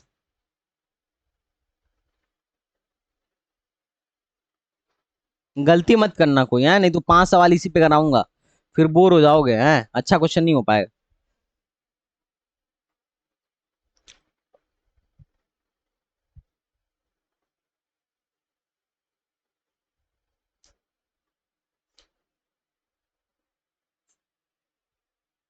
solution बताओ भाई। एक डेंस फ्लिंट ग्लास है जिसका रिफ्रैक्टिव इंडेक्स इतना है, एक एल्कोहल है मतलब उसका रिफ्रैक्टिव इंडेक्स इतना है, और इन दोनों का रिफ्रैक्टिव इंडेक्स एयर के रिस्पेक्ट में है। अब आपको बताना है ग्लास का रिफ्रैक्टिव इंडेक्स एल्कोहल के रिस्पेक्ट में। तो आई थिंक मैंने सिखाया था कल, मैं बस चेक कर रहा हूँ तुम लोग को याद भी है या नहीं।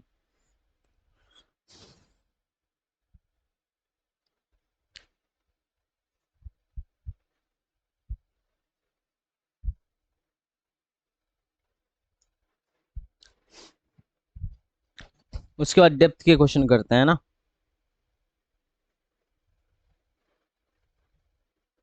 हाँ,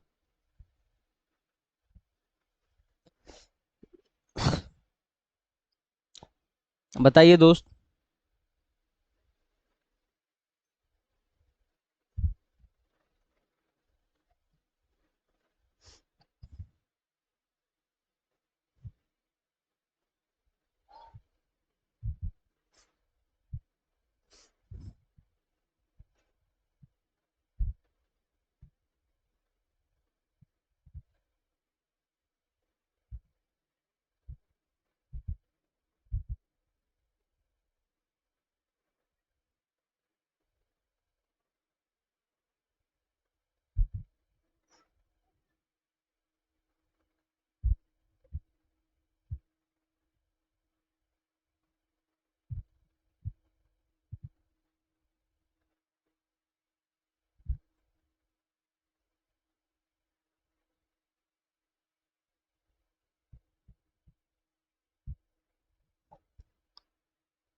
अरे भाई नहीं आया क्या किसी को?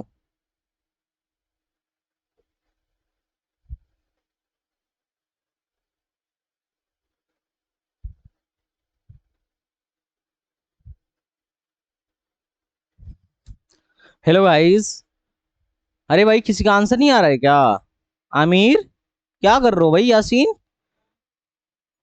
अबे इस लल्लू लल्लू सवाल में तुम लोग क्या कर रहे हो? बोलो मैं क्या फार्मूला लिखूं? Refractive index of glass with respect to alcohol क्या लिखूं?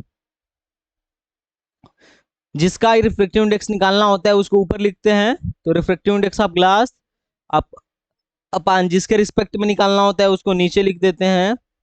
यही होगा ना? इसको शॉर्ट फॉर्म में क्या लिखते हैं? NaG, यही लिखेंगे ना? है ना? तो बताओ, NG की वैल्यू क्या है? 1.65। ए भाई यासीन, लग रहा है तुम अब पढ़ नहीं रहे हो हैं, ऐसे ही एमयू निकालोगे? इतना भी आसान नहीं होता है भाई। अब ऐसा सवाल अगर तुम नहीं लगा पा रहे हो तो फिर एमयू कैसे निकलेगा? 165 बता 136 क्या होगा भाई?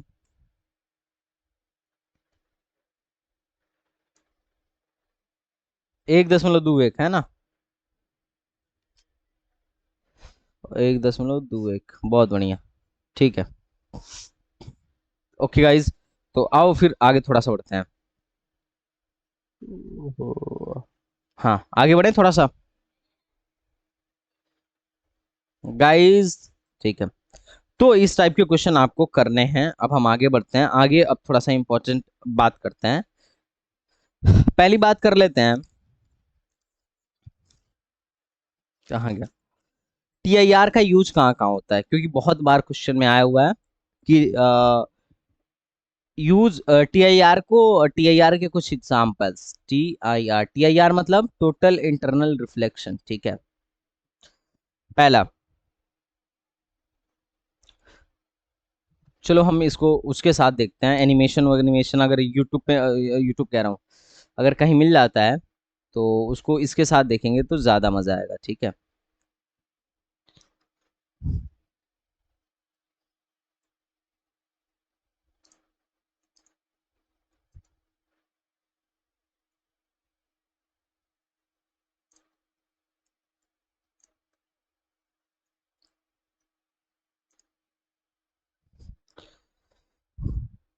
हाँ,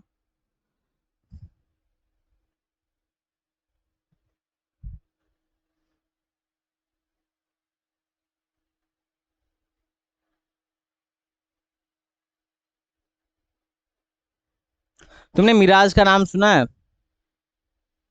हेलो, मिराज का नाम सुना है कभी? देखना देखना तो थोड़ा ध्यान से सुना। पहले डायमंड देख रहे हो, डायमंड, ये डायमंड देखियो। डायमंड जो होता है इतना तेज क्यों चमकता है, पहले सोचने वाली बात है। देखो डायमंड में ऐसा होता है ना, डायमंड जैसा भी होता हो, ठीक है, मैं तो बढ़िया बनाता नहीं हूँ फिगर, लेकिन डायमंड कुछ इस कदर से होता है ना कि इसका रिफ्रैक्टिव इंडेक्स ना बहुत ज्यादा डेंस होता है, इसका म्यू बहुत ज्यादा हाई होता है। तो जब इसका म्यू बहुत ज्यादा हाई है ना, तो देखो क्या होगा, अब जितना ज्यादा डेंस होगा, ध्यान सुनना, मीडियम जितना ज्यादा डेंस होगा ना, उतना ज्यादा टीआईआर होने की संभावना है कि बात, है कि नहीं, बात सही है ना? उतने कम एंगल पे क्या हो जाएगा, टीआईआर हो जाएगा। तो इसमें डायमंड में मान लो ये डायमंड है, उसके एक कोने पे अगर रे घुसती है ना, तो एक बार, दो बार, तीन बार, मतलब बार बार टकराती है, मतलब इसका टीआईआर होता है, बाहर नहीं निकल पाती है, बाहर नहीं निकल पाती है, टीआईआर अंदर ही बहुत ज्यादा, बहुत बार हो जाता है, लगभग 44 बार हो जाता है। तो ये क्या होता है, इतनी बार जब टीआईआर होता है ना, तो प्रकाश की किरण पूरा अंदर जगमगा देती है इसको, तो बहुत ज्यादा क्या होता है, ये चमकता हुआ दिखाई देता है। बात समझ रहे हो? डायमंड इतना ज्यादा क्यों चमकता है, क्योंकि ये बहुत ही ज्यादा डेंस होता है, देखो बहुत ज्यादा कठोर होता है, बहुत ज्यादा डेंस होता है, इसका म्यू ज्यादा होता है, तो इसके अंदर प्रकाश की किरण का कम से कम 42 से 44 बार टीआईआर हो जाता है, समझ रहे हो? पहला एग्जाम्पल, पहला इतना इसके पीछे इसका चमकने का रीजन पहला क्या है, इसके पहला चमकने का रीजन क्या है, डायमंड के चमकने का सबसे बड़ा रीजन क्या है, टीआईआर। हाँ मतलब डेंस है, डेंसिटी बहुत ज्यादा है, तो टीआईआर हो जाता है, इसीलिए चमकता है। दूसरा फाइबर ऑप्टिक्स, दूसरा एग्जाम्पल फाइबर ऑप्टिक्स। ये सारे सारे सारे क्वेश्चन हमें आते हैं ना, ये सारे आते हैं कि fibre optics is example of TIR. अब दूसरा, मिराज इन डिजर्ट, रेत में तुमने देखा होगा मिराज, जैसे यहाँ पे है, देखो, तुम ध्यान से सुनना, मेरी बात को सुन रहे हो गाइज? हेलो दोस्त, तुमने तुमने कभी तुमने मिराज धूप में कभी देखा होगा? देखो, अगर कोई नदी है, अगर कोई मान लो यहाँ पे एक नदी है, इसके सामने एक वृक्ष है, तो इसका इसमें छाया दिखेगा, दिखेगा कि नहीं, पानी में छाया दिखेगा, है ना? लेकिन ऐसा होता है धूप में, कैसा होता है ना, धूप में ऐसा होता है, मान लो रेगिस्तान में भाई साहब ऊंट वाले जा रहे हैं, इनको ऐसा दिखेगा ना कि मान लो यहाँ पे एक नारियल का पेड़ है, तो उनको ऐसा उनका छाया यहाँ पे दिखेगा, तो इनको ऐसा महसूस होगा कि यहाँ पानी है, यहाँ पानी, तभी तो छाया दिख रहा है, जैसे नदी में पानी होता है तो उसमें छाया दिखता है। तो इनको ऐसा भ्रम होगा, भ्रम होगा कि यहाँ पे पानी है और पानी में इसकी छाया दिख रही है, मृग मरीचिका, दिस इज मिराज, ठीक बात है। इनको एक इल्यूजन होगा, क्या होगा, एक इल्यूजन होगा। Mirage is the optical illusion seen every often in desert, गर्मी के दिनों में ये डिजर्ट में देखने को मिलता है। तो ये सारे इंपॉर्टेंट पार्ट हैं जो तुम्हारे एग्जाम में पूछे जाएंगे, ठीक है, तो तुम इसको नोट कर लो। कई बार पूछा जाता है ना कि इसका वर्णन करें, मतलब एग्जाम वगैरह में तो पूछा जाता है मिराज का वर्णन करें, मिराज को एक्सप्लेन करें क्यों ऐसा होता है। तो मिराज क्या होता है? This is the optical illusion. एक इल्यूजन है कि इन्हें लगेगा कि यहाँ पानी है, जबकि वहां असली में पानी नहीं होगा। ठीक है, बात समझ में आ रहा है? नेक्स्ट एग्जांपल, रोड पे भी होता है। हाँ रोड, हाँ धूप रहता है तो रोड पे भी होता है। सही बात बोले, सही बात बोले।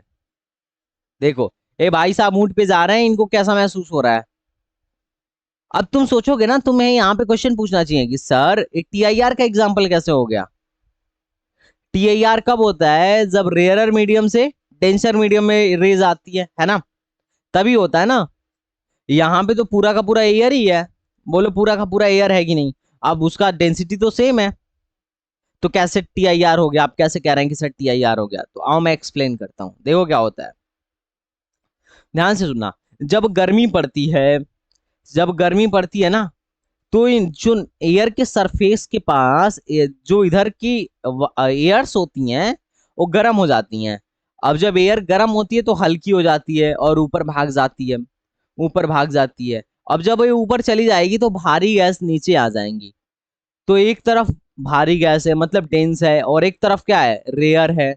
तो जब अब फिर जब रे यहां से टकरा के डेंस से रेयर में जाएगी तो फिर क्या होने लगेगा? टीआईआर होने लगेगा। तो फिर मिराज पॉसिबल है। समझ में आ रहा है? तो mirage is example of TIR, total internal reflection. नहीं समझ में आ रहा है भाई? कितने लोगों को समझ में आ रहा है यार? बस इतना याद रखो कि जो एक एक एग्जांपल, जो स्पार्किंग होता है, जो डायमंड में स्पार्किंग होता है, जो डायमंड इतना चमकता है वो टीआईआर की वजह से चमकता है।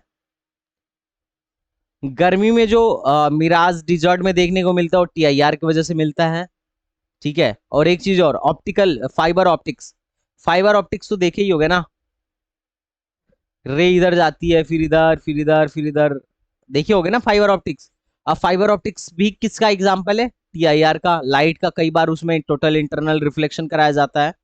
ये सारे क्वेश्चन एग्जाम में तुम्हारे आने आते हैं। ठीक है, और देखो, और देखो कौन कौन से एग्जाम्पल हैं।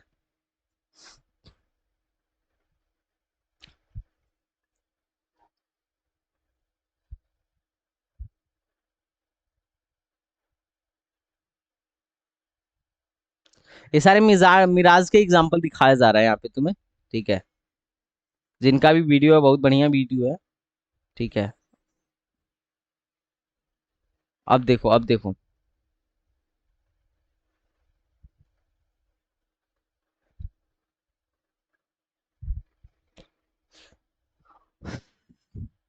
गाइस तुम्हें एनिमेशन देख पा रहे हो?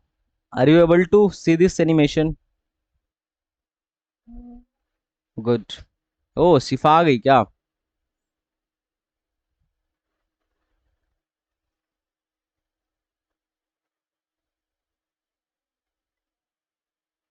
क्या हुआ?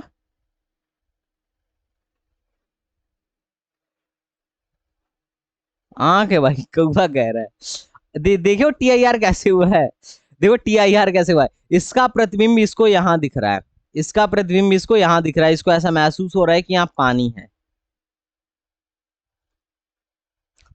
देखो देखो, this is the example of TIR. ठीक है, आगे बढ़ते हैं आगे।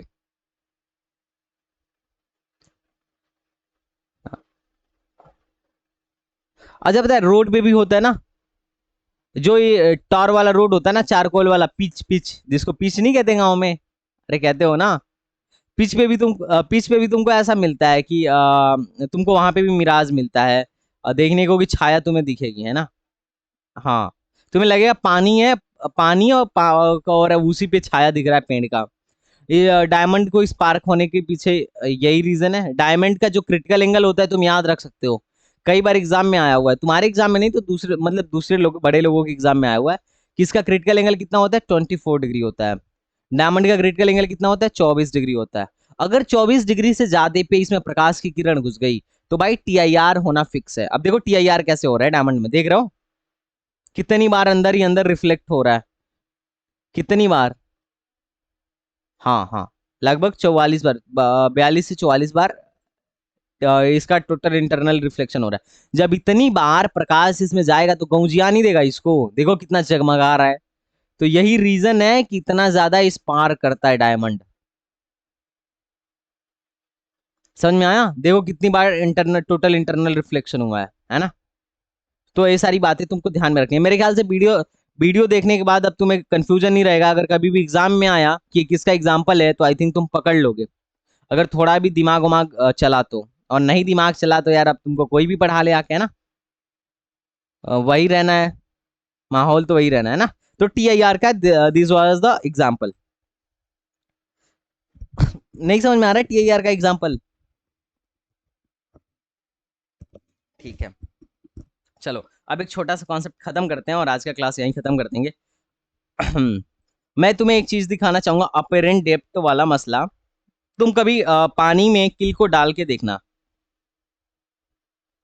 कैसा दिखाई देता है? टेढ़ा दिखाई देता है, हाँ या ना? बोलो गाइज, कितने लोगों को टेढ़ा दिखाई देता है कि हाँ सर? पेंसिल भी, हाँ पेंसिल भी। हाँ अच्छा, एनसीईआरटी में दिया। अब मैं तो एनसीईआरटी पढ़ा नहीं था, है मैं यूपी बोर्ड का आदमी हूँ। तो एनसीईआरटी हमारे टाइम तो चलता था नहीं।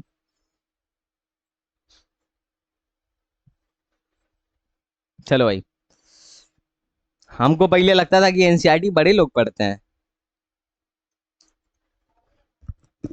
तुम ही नहीं पढ़े हो? यूपी बोर्ड से थे या बिहार बोर्ड से? अच्छा, तुम सीबीएसई से थे। अच्छा हाँ हाँ।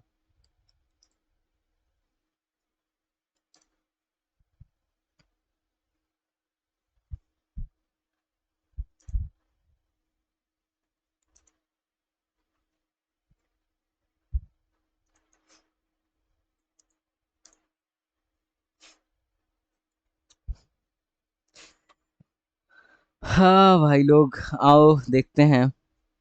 अच्छा, मैं तुम्हें जो चीज दिखाऊंगा ना, इसको थोड़ा सा फील करने की कोशिश करना, ठीक है? पता नहीं ये लोग कैसा वीडियो डाले हैं, लेकिन वीडियो से तुम्हें एक चीज जरूर समझ में आएगी, ठीक है? ये तुम्हें दिख रहा है, एक क्वाइन था यहाँ, इन्होंने क्वाइन रखा था यहाँ, ध्यान से देखना। वीडियो ही रुक गई क्या? हाँ देखो, भाई साहब ने क्वाइन रखा है यहाँ, भाई साहब ने क्वाइन रखा है यहाँ पानी में, और इनको दिख रहा है यहाँ। देखो ये भी एक इल्यूजन है, समझ रहे हो? अरे बताओ यार, समझ में आ रहा है कि नहीं आ रहा है? This is also illusion. तो हमसे बोलेगा देखो इसकी real height, real real depth कितनी है? रियल डेप्थ इतनी है, ये रियल डेप्थ है ना। यहाँ पे कॉइन रखा है, हमको दिख कहाँ रहा है? यहाँ दिख रहा है, यहाँ दिख रहा है। तो हमसे बोलेगा कि रियल डेप्थ और अपियरेंट डेप्थ को फाइंड करने के लिए। तुम ध्यान से देखो, तुम इस वीडियो को पहले अच्छे से देख लो, ठीक है? अच्छे से देख लो, फिर मैं तुम्हें इसमें समझाऊंगा एक कहना क्या चाह रहा है। इस वीडियो को आराम से देखो, प्यार से।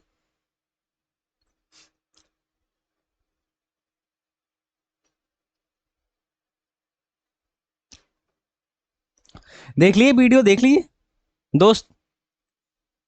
अब मैं सिखाऊं, अब मैं समझाऊं, अब मैं समझाता हूँ। मान लो यहाँ पे यासीन खड़ा है, ठीक है? यासीन खड़ा है। अब यासीन भाई आगे खड़े तो हो गए। अब जब यासीन, कैसे देख रहे हो तुम? परपेंडिकुलर देख रहे हो। कैसे देख रहे हो तुम? परपेंडिकुलर देख रहे हो। मेरे को थोड़ा सा कलर चेंज करता हूँ, रेड कलर लेता हूँ या पीला कलर लेता हूँ। अब यासीन यहाँ पे आया और परपेंडिकुलर इसने देखना स्टार्ट किया, परपेंडिकुलर। अब तुम ही बताओ, अगर तुम मान लो पानी के अंदर परपेंडिकुलर देख रहे हो, परपेंडिकुलर देख रहे हो, है ना? तुम कहाँ देख रहे हो? परपेंडिकुलर देख रहे हो। तो तुम्हारी रे रिफ्लेक्ट होगी क्या? अगर कोई रे परपेंडिकुलर आ रही है तो उसमें रिफ्रेक्शन होगा? नहीं होगा। क्यों? क्योंकि तुम्हें पता है साइन आई कितना है? म्यू 1 साइन आई बराबर म्यू 2 साइन आर होता है। अगर तुम्हारा एंगल ऑफ इंसिडेंट ही 0 है, मतलब परपेंडिकुलर या नॉर्मल के अलोंग देख रहे हो, तो म्यू 2 तो फिर आर भी क्या होगा? 0 होगा। देखो यहाँ पे वैल्यू रखो ना, म्यू 0 बराबर म्यू 2 तो साइन आर, तो साइन आर क्या आ गया? 0 आ गया। तो इसका मतलब अगर तुम नॉर्मल के अलोंग देखोगे तो कोई भी तुम्हारी रे डेविएट नहीं होगी, हाँ या ना? बोलो।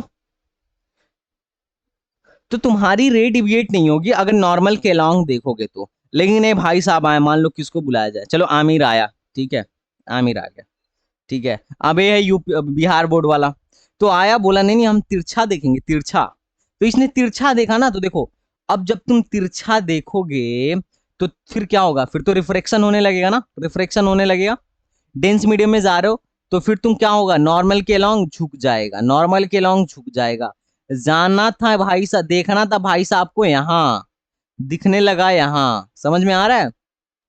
जाना था इनको इधर, चले आए इधर, तो ये भाई साहब इधर देखें तो ये इसको देख रहे हैं, तो इसको देख रहे हैं तो इनकी रे क्या हो गई, रिफ्लेक्ट हो गई, रिफ्लेक्ट हो गई, तो इनको यहाँ पे चीज दिखने लगेगी।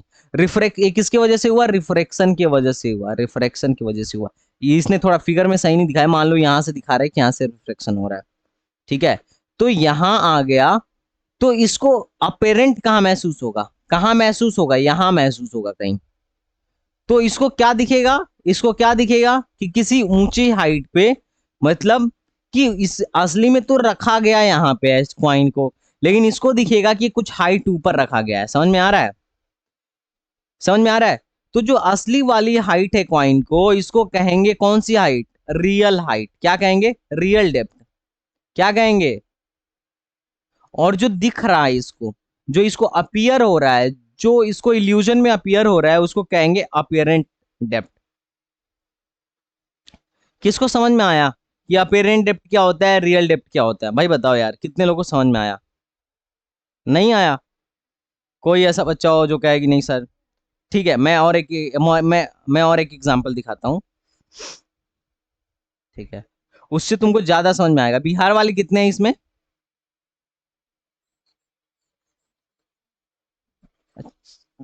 इसमें मुझे लग रहा है 3 लोग बिहार के हैं। अरसलान तुम भी बिहार से हो ना,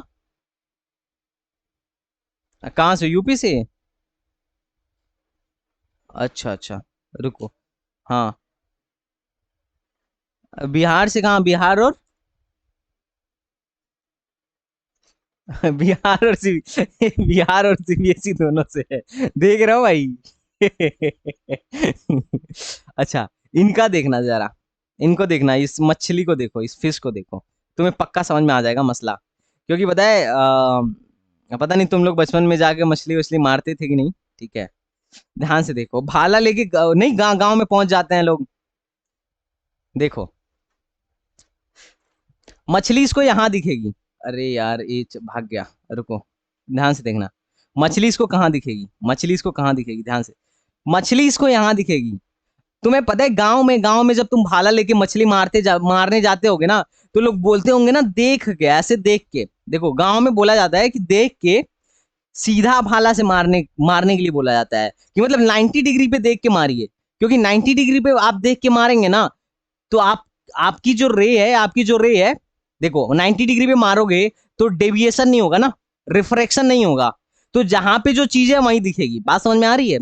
अगर तुम किसी चीज को 90 डिग्री पे देख रहे हो, जैसे अभी पिछले वाले में भाई साहब नहीं देख रहे थे कॉइन को, मान लो यासीन 90 डिग्री पे देख रहा था, तो उसको असली में कॉइन वहीं दिख रहा था, 90 डिग्री पे दिख रहा था, तो रे डेविएट नहीं हो रही थी ना, रिफ्रेक्शन नहीं हो रहा था, तो इसको क्वाइन वहीं दिख रहा था। लेकिन एक मान लो अभी ये आया था तो तिरछा देखने लगा, तो क्वाइन इसको ऊपर उठ के दिखने लगा। समझ में आ रहा है। तो गांव में पहले इसीलिए बोला जाता था, जो लोग मछली मारने जाते थे, बोला जाता था ना कि आप मारिएगा मछली तो एकदम 90 डिग्री पे देख के मारिएगा, क्योंकि 90 डिग्री पे देख के मारेंगे ना तो फिर भाला उसी को जाके लगेगा। और नहीं तो मान लो कोई बकलोल है ऐसे तिरछा देख के मार रहा है, उसको तो मछली यहाँ दिखेगी ना, उसको यहाँ थोड़ी ना दिखेगी, मछली दिखेगी यहाँ। और मछली कहाँ है, यहाँ, तुम मारोगे भाला से, यहाँ भाला तो निकल जाएगा, मछली को लगेगा क्या। ये तो बस भाई ये दिखावा है, ये तो इल्यूजन है, ये तो इल्यूजन है, प्रकाश का इल्यूजन है, इल्यूजन है। तुम्हें मछली यहाँ दिख रही है, लेकिन मछली असली में यहाँ है नहीं, मछली तो यहाँ है। तुम्हें जहां दिखेगी वहीं भाले से मारोगे, है ना, तो मछली को तो लगेगा नहीं, मछली निकल जाएगी, तो तुमको कहोगे हमारा निशाना ही अच्छा नहीं है। अरे बकलोल, तुम्हारा निशाना बढ़िया है, लेकिन बात दिक्कत है ना कि तुम्हारे साथ इल्यूजन हो रहा है। अगर वही तुम 90 डिग्री पे देख के मारते, यहां से 90 डिग्री पे देख के मारते, तो जहां मछली है वहीं पे मारोगे और मछली को ही लगेगा। समझ रहे हो। तो तिरछा भाला मारिएगा ना, तो मछली को लगे या ना लगे, कोई वो नहीं है। क्यों, क्योंकि यार तुम जहां मार रहे हो वहां मछली है ही नहीं, वहां तो उसका क्या है, इल्यूजन है, वहां तुम्हें बस मछली दिखाई जा रही है, असली में मछली तो नीचे है। समझ में आ रहा है? नहीं आ रहा है? तो मछली तुम्हें जहां दिख रही है सरफेस से, देखो सरफेस से जितने दूरी पे मछली तुमको दिख रही है उसको हम कहेंगे अपियरेंट डेप्थ। सरफेस से जितने दूरी पर मछली तुमको दिख रही है दैट्स कॉल्ड अपियरेंट डेप्थ। और असली में जो उसकी रियल डेप्थ है, असली में जितने दूरी पर है दैट्स कॉल्ड रियल डेप्थ। तो समझ में आ गया होगा मेरे ख्याल से तुमको कि अपियरेंट डेप्थ क्या होता है और रियल डेप्थ क्या होता है। ठीक है, तो अब तुम्हें एग्जाम में क्वेश्चन पूछेगा, एग्जाम में तुमसे क्वेश्चन पूछेगा कि बताइए, अपेरेंट डेप्थ और रियल डेप्थ पे बेस्ड क्वेश्चन पूछेगा तो तुम्हें करके दिखाना होगा। तो अब मैं तुम्हें फिगर बहुत दिखा चुका, अब मैं डायरेक्ट काम की बात करता हूं। ठीक है दोस्त, अब हम क्वेश्चन सॉल्व करते हैं कि कैसे अपेरेंट डेप्थ और रियल डेप्थ के क्वेश्चन को सॉल्व किया जाता है। कितने लोगों को मेरी बात समझ में आ रही है?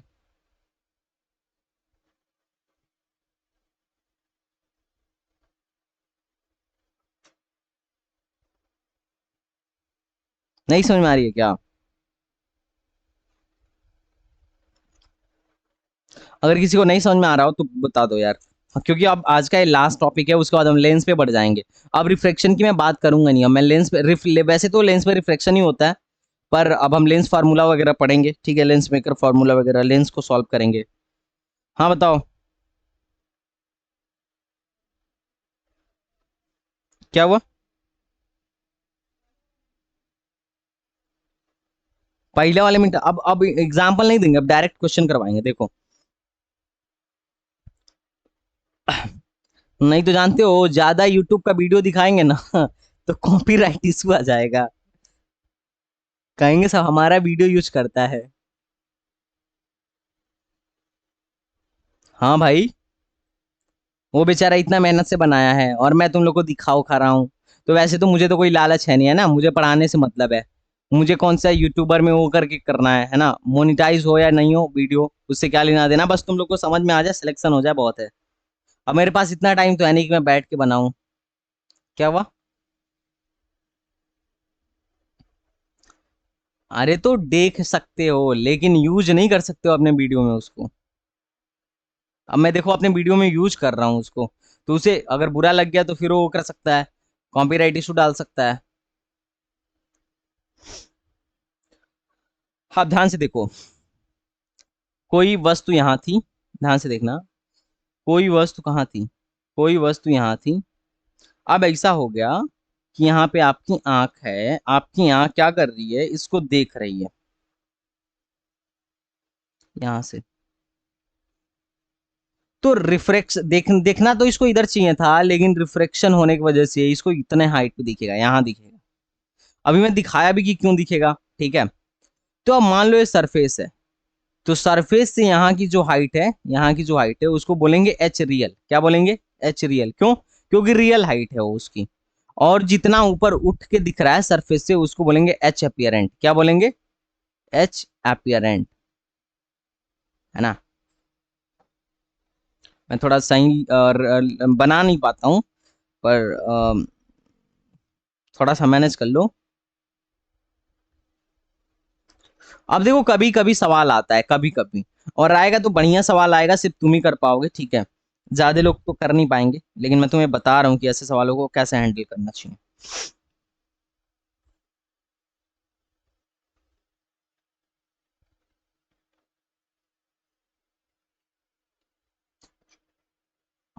ध्यान से देखो, तुमसे पूछेगा, उसने एच रियल दे देगा, देखो क्या बोलेगा, एच रियल की वैल्यू कुछ दे देगा, है ना। और एच अपियरेंट पूछेगा, बोलेगा कि वो वहां उसको कितने हाइट पे महसूस होगा। या फिर एच अपियरेंट दे देगा और बोलेगा कि कितने हाइट पे, कितने हाइट पे क्या होगा, कि असली में उसकी हाइट कितनी है या उसकी गहराई कितनी है। हाइट या गहराई कुछ भी दे सकता है। तो देखो कुछ नहीं होता है, जो रिफ्रेक्टिव इंडेक्स होता है वो कुछ नहीं होता है, इसका रिफ्रेक्टिव इंडेक्स बराबर real depth upon apparent depth. ये फार्मूला याद रखना। ठीक है, समझ में आ रहा है? नहीं आ रहा है? या फिर तुम ऐसा कह सकते हो, या फिर ऐसा तुम कह सकते हो। ध्यान से देखो, मान लो यहाँ पे रियल हाइट इतनी है ना, रियल हाइट इतनी है ना, तो तुम वर्चुअल हाइट पे ऐसा बोल सकते हो। मान लो ये है n1 और इधर है n2। रियल हाइट जहां पे इतने जितनी इधर रियल हाइट है उतनी इधर भी रियल हाइट होगी। तो ऐसे बोल सकते हो n1h अपियरेंट बराबर n2h रियल। ठीक बात, बस ऐसे भी तुम बोल सकते हो। तो इन दोनों में से कोई भी फार्मूला याद रखोगे तुम्हारा काम बन जाएगा। इन दोनों में से कोई भी एक फार्मूला याद रखोगे बन जाएगा। एन क्या है? मीडियम का रिफ्रैक्टिव इंडेक्स है। एन क्या है? मीडियम का रिफ्रैक्टिव इंडेक्स है। बात समझ में आ रहा है? बात समझ में आ रहा है? बस ये फार्मूला याद रखना है, तुम्हें ज्यादा दिमाग नहीं लगाना है।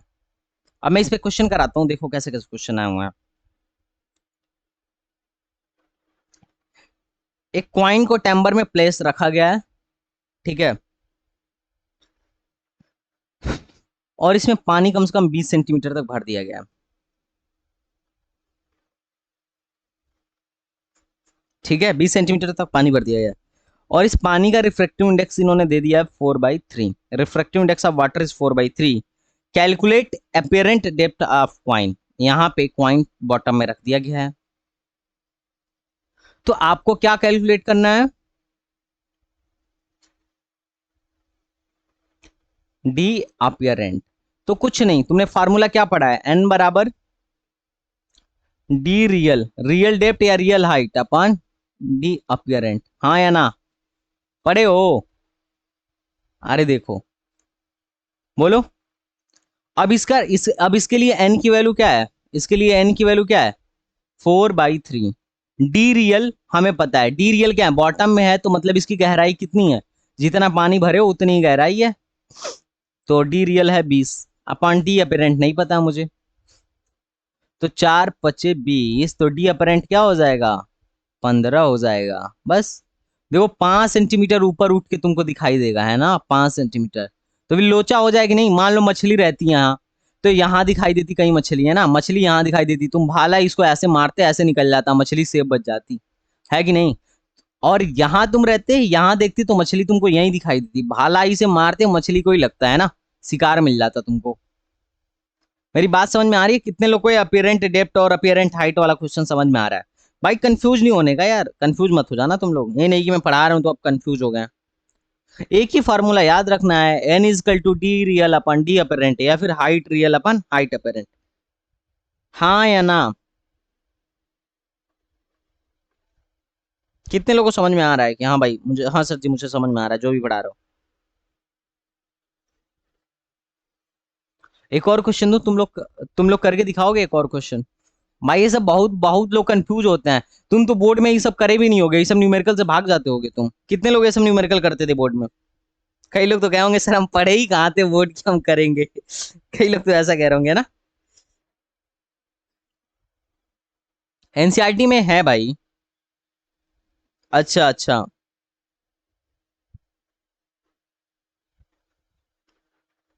ठीक, अच्छा। मतलब तुम लोग का भी बहुत मुश्किल सा, देखो इस पे एक स्लैब रखा हुआ है। स्लैब मतलब स्लैब समझ रहे हो ना?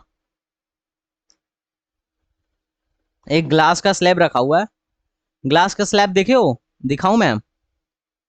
रुको, कितने लोग देखे हैं कि हम ग्लास का स्लैब देखे हुए हैं?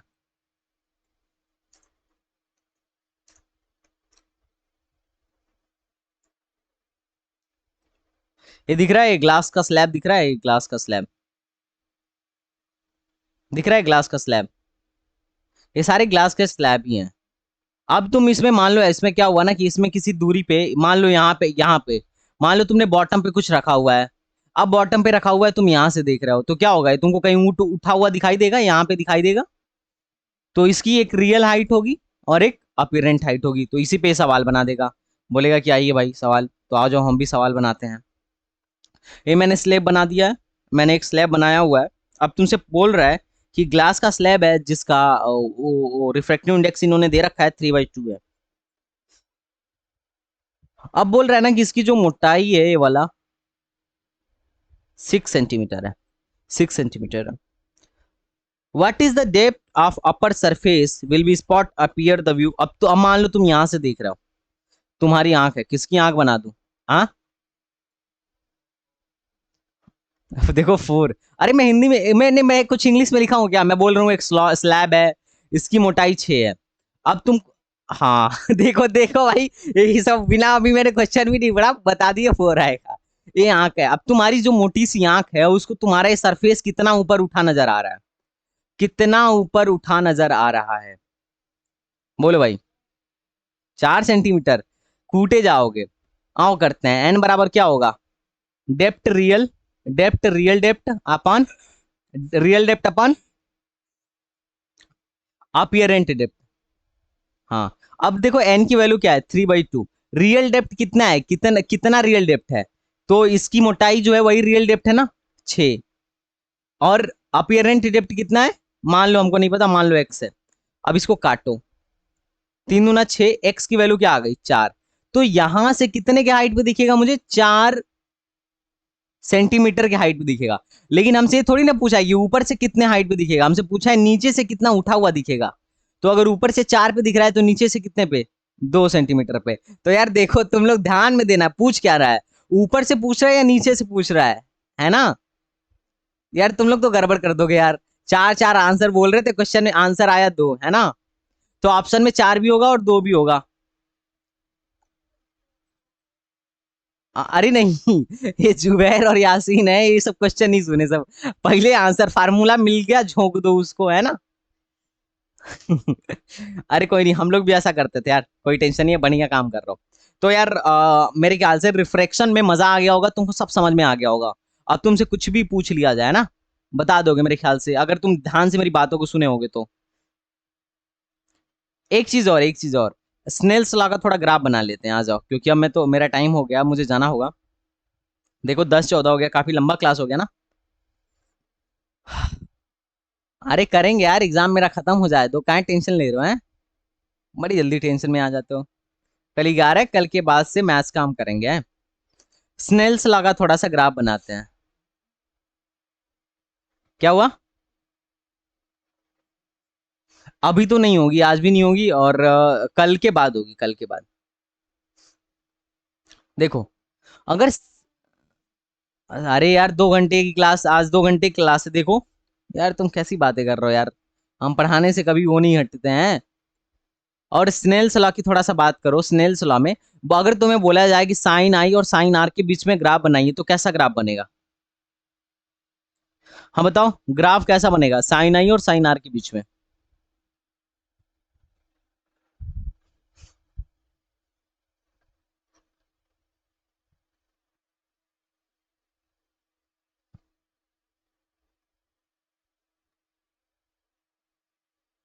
Sign I and sine R के बीच में ग्राफ बनाओ, बनाओ भाई। स्नेल्स लॉ क्या था? n1 sin i बराबर n2 sin r। Sine R को वाई एक्सिस पे रखे हो, तो ऐसा बोल सकते हो। अरे नहीं, कोई कोई भी हो यार, बस हमको साइन आई और साइन आर में ग्राफ बनाना है। तो साइन आर को इसने वाई एक्सिस पे रख दिया है, तो इसके इसको मैं पहले साइन आर को मैं लिख लूं n1/n2 sin i, है ना? अब वाई आर को किस पे रखा गया? वाई एक्सिस पे। इज इक्वल टू, इसको किस पे रखा गया? एक्स एक्सिस पे। n1/n2 क्या है? कांस्टेंट है, तो मैं लिखूं y बराबर सी एक्स। वाई बराबर सी एक्स का ग्राफ कैसे बनता है? वाई बराबर एम एक्स का ग्राफ, वाई बराबर एम एक्स का ग्राफ कैसे बनता है?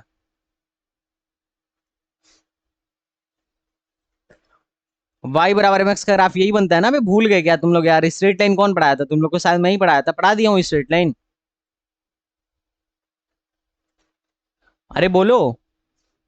नहीं पढ़ाया हूँ यार, फिर भी मोशन, जब जब मोशन पढ़ा रहा था मैं, तो पढ़ाया नहीं था कि कैसे ग्राफ को पहचानते हैं, ग्राफ को, how to determine the graph.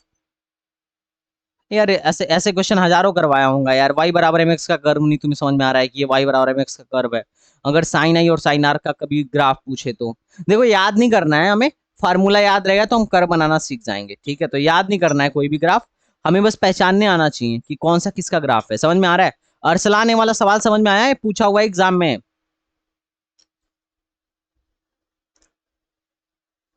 बोलो भाई अरसलान। नहीं आया। साइन आई और साइन आर के बीच में ग्राफ बनाने की बात चल रही है। हाँ, ये वाला समझ में आया। Sine I equal to N one upon N two sine R, sine R equal to N one upon N two sine I. अब देखो किस एक्सिस पे साइन आर को रखा गया है, तो साइन आर को वाई से रिप्लेस करो। साइन आई को कहां रखा गया है, एक्स पे, तो इसको एक्स से रिप्लेस करो। तो y बराबर क्या बन गया, अब ये क्या है, कांस्टेंट है ना, n1 अपन n2 तो कांस्टेंट है, तो मैं इसको मान लेता हूं m, और ये हो गया x। y बराबर mx किसका इक्वेशन है, this is the equation of straight line passing through origin. ये तुम्हें नहीं पता है, ये किसका समीकरण है, सरल रेखा का समीकरण है, सरल रेखा का। और ये कहां से पास हो रहा है, 0,0 से पास हो रहा है। तो मैंने ग्राफ बना दिया, लो सरल रेखा का समीकरण, ऐसा ग्राफ बन गया, खत्म। मैंने तीर नहीं बनाया है, तीर और छोड़ो। तो आई थिंक तुम लोग को समझ में आ गया होगा मसला है। कल से हम लोग पढ़ेंगे लेंस। और एक चीज और मैं थोड़ा सा विजिबल रेंज की लाइट की बात कर ले रहा हूँ, ये मैं बात भी कर चुका हूँ। विजिबल रेंज, देखो विजिबल रेंज मैं फिगर से दिखाता हूँ। हेलो सिफा, समझ में आ रहा है।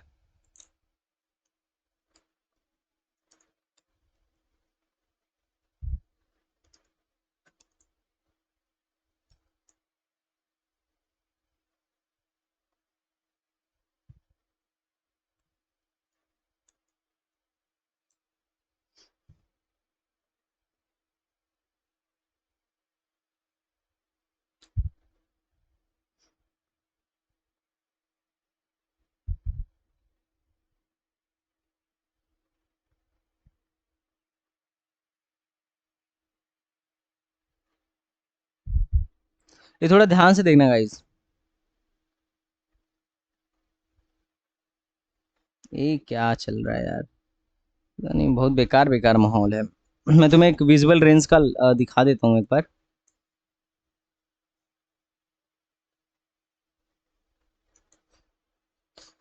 अ,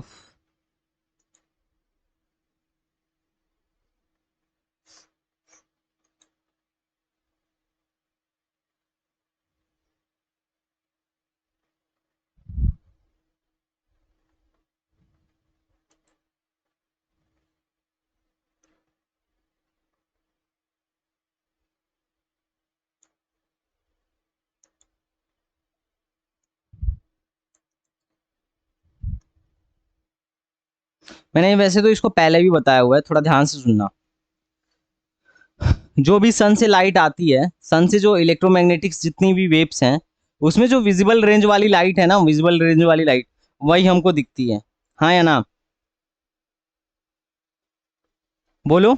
मैंने बोला था ना कि देखो इधर विजिबल होता है, इधर इससे पहले क्या होता है, विजिबल से पहले क्या होता है, अल्ट्रावायलेट होता है, अल्ट्रावायलेट से पहले क्या होता है, एक्स होता है और एक गामा होता है।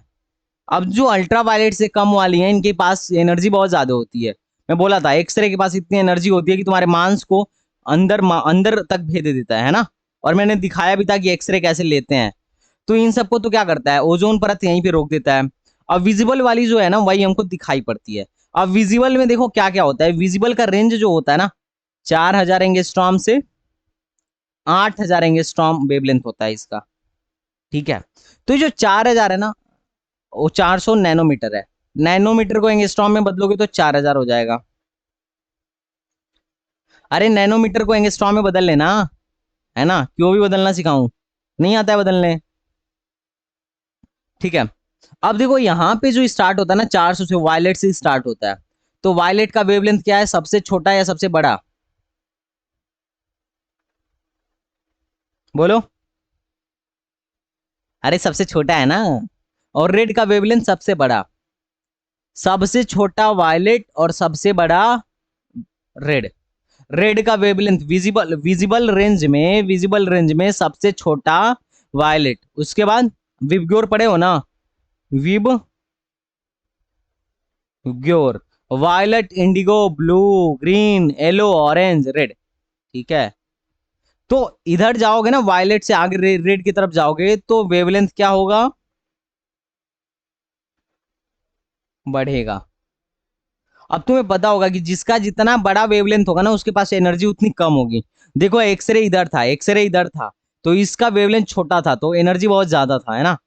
तो रेड की एनर्जी ज्यादा होगी या वायलेट की? वायलेट की एनर्जी ज्यादा होगी, रेड का एनर्जी कम होगा। वेवलेंथ किसका ज्यादा होगा? रेड का ज्यादा होगा।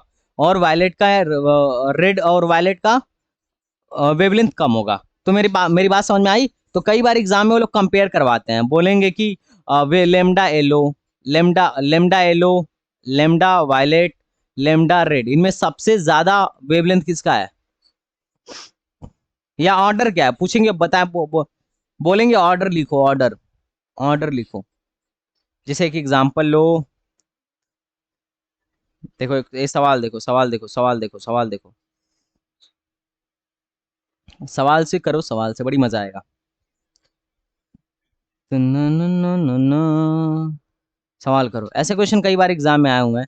या तो लेमडा पूछ लेगा, या तो एनर्जी पूछ लेगा, या तो लेमडा पूछ लेगा या फिर एनर्जी पूछ लेगा। मैं देखूं रिकॉर्डिंग तो हो रहा है ना।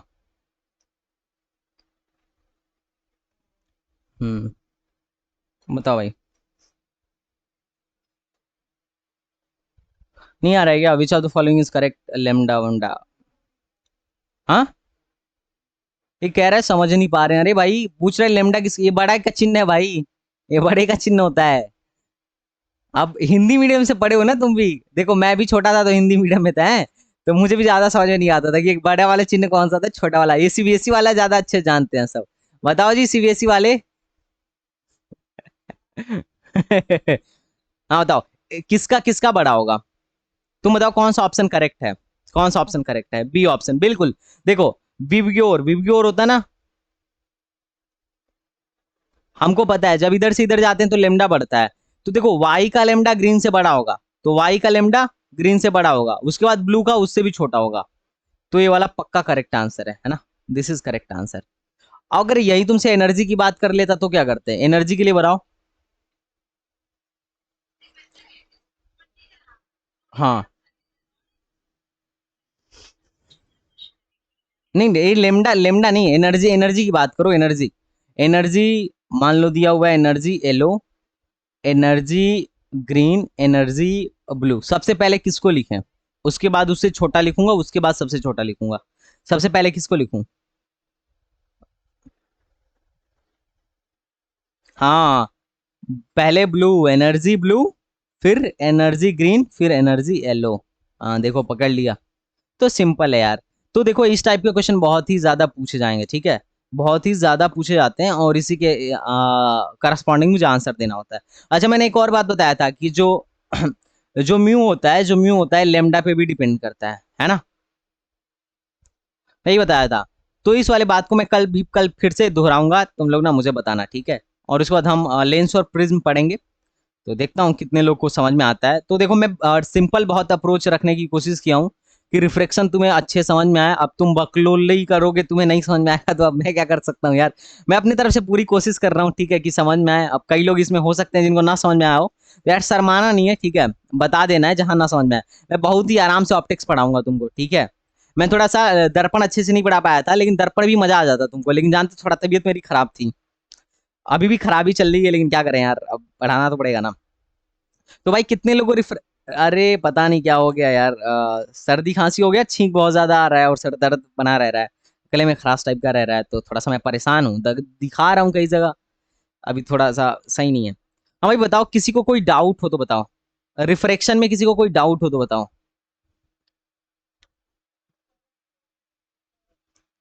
अबे यार, ये कह रहा है पूरा देखेंगे तब डिसाइड करेंगे। इतना तो पढ़ा दिया यार, 2 घंटे लगभग पढ़ा दिया, और डाउट नहीं है। अब तो TIR, critical angle, Zubair Ali, आप बताइए आप कब कम बोलते हैं अब?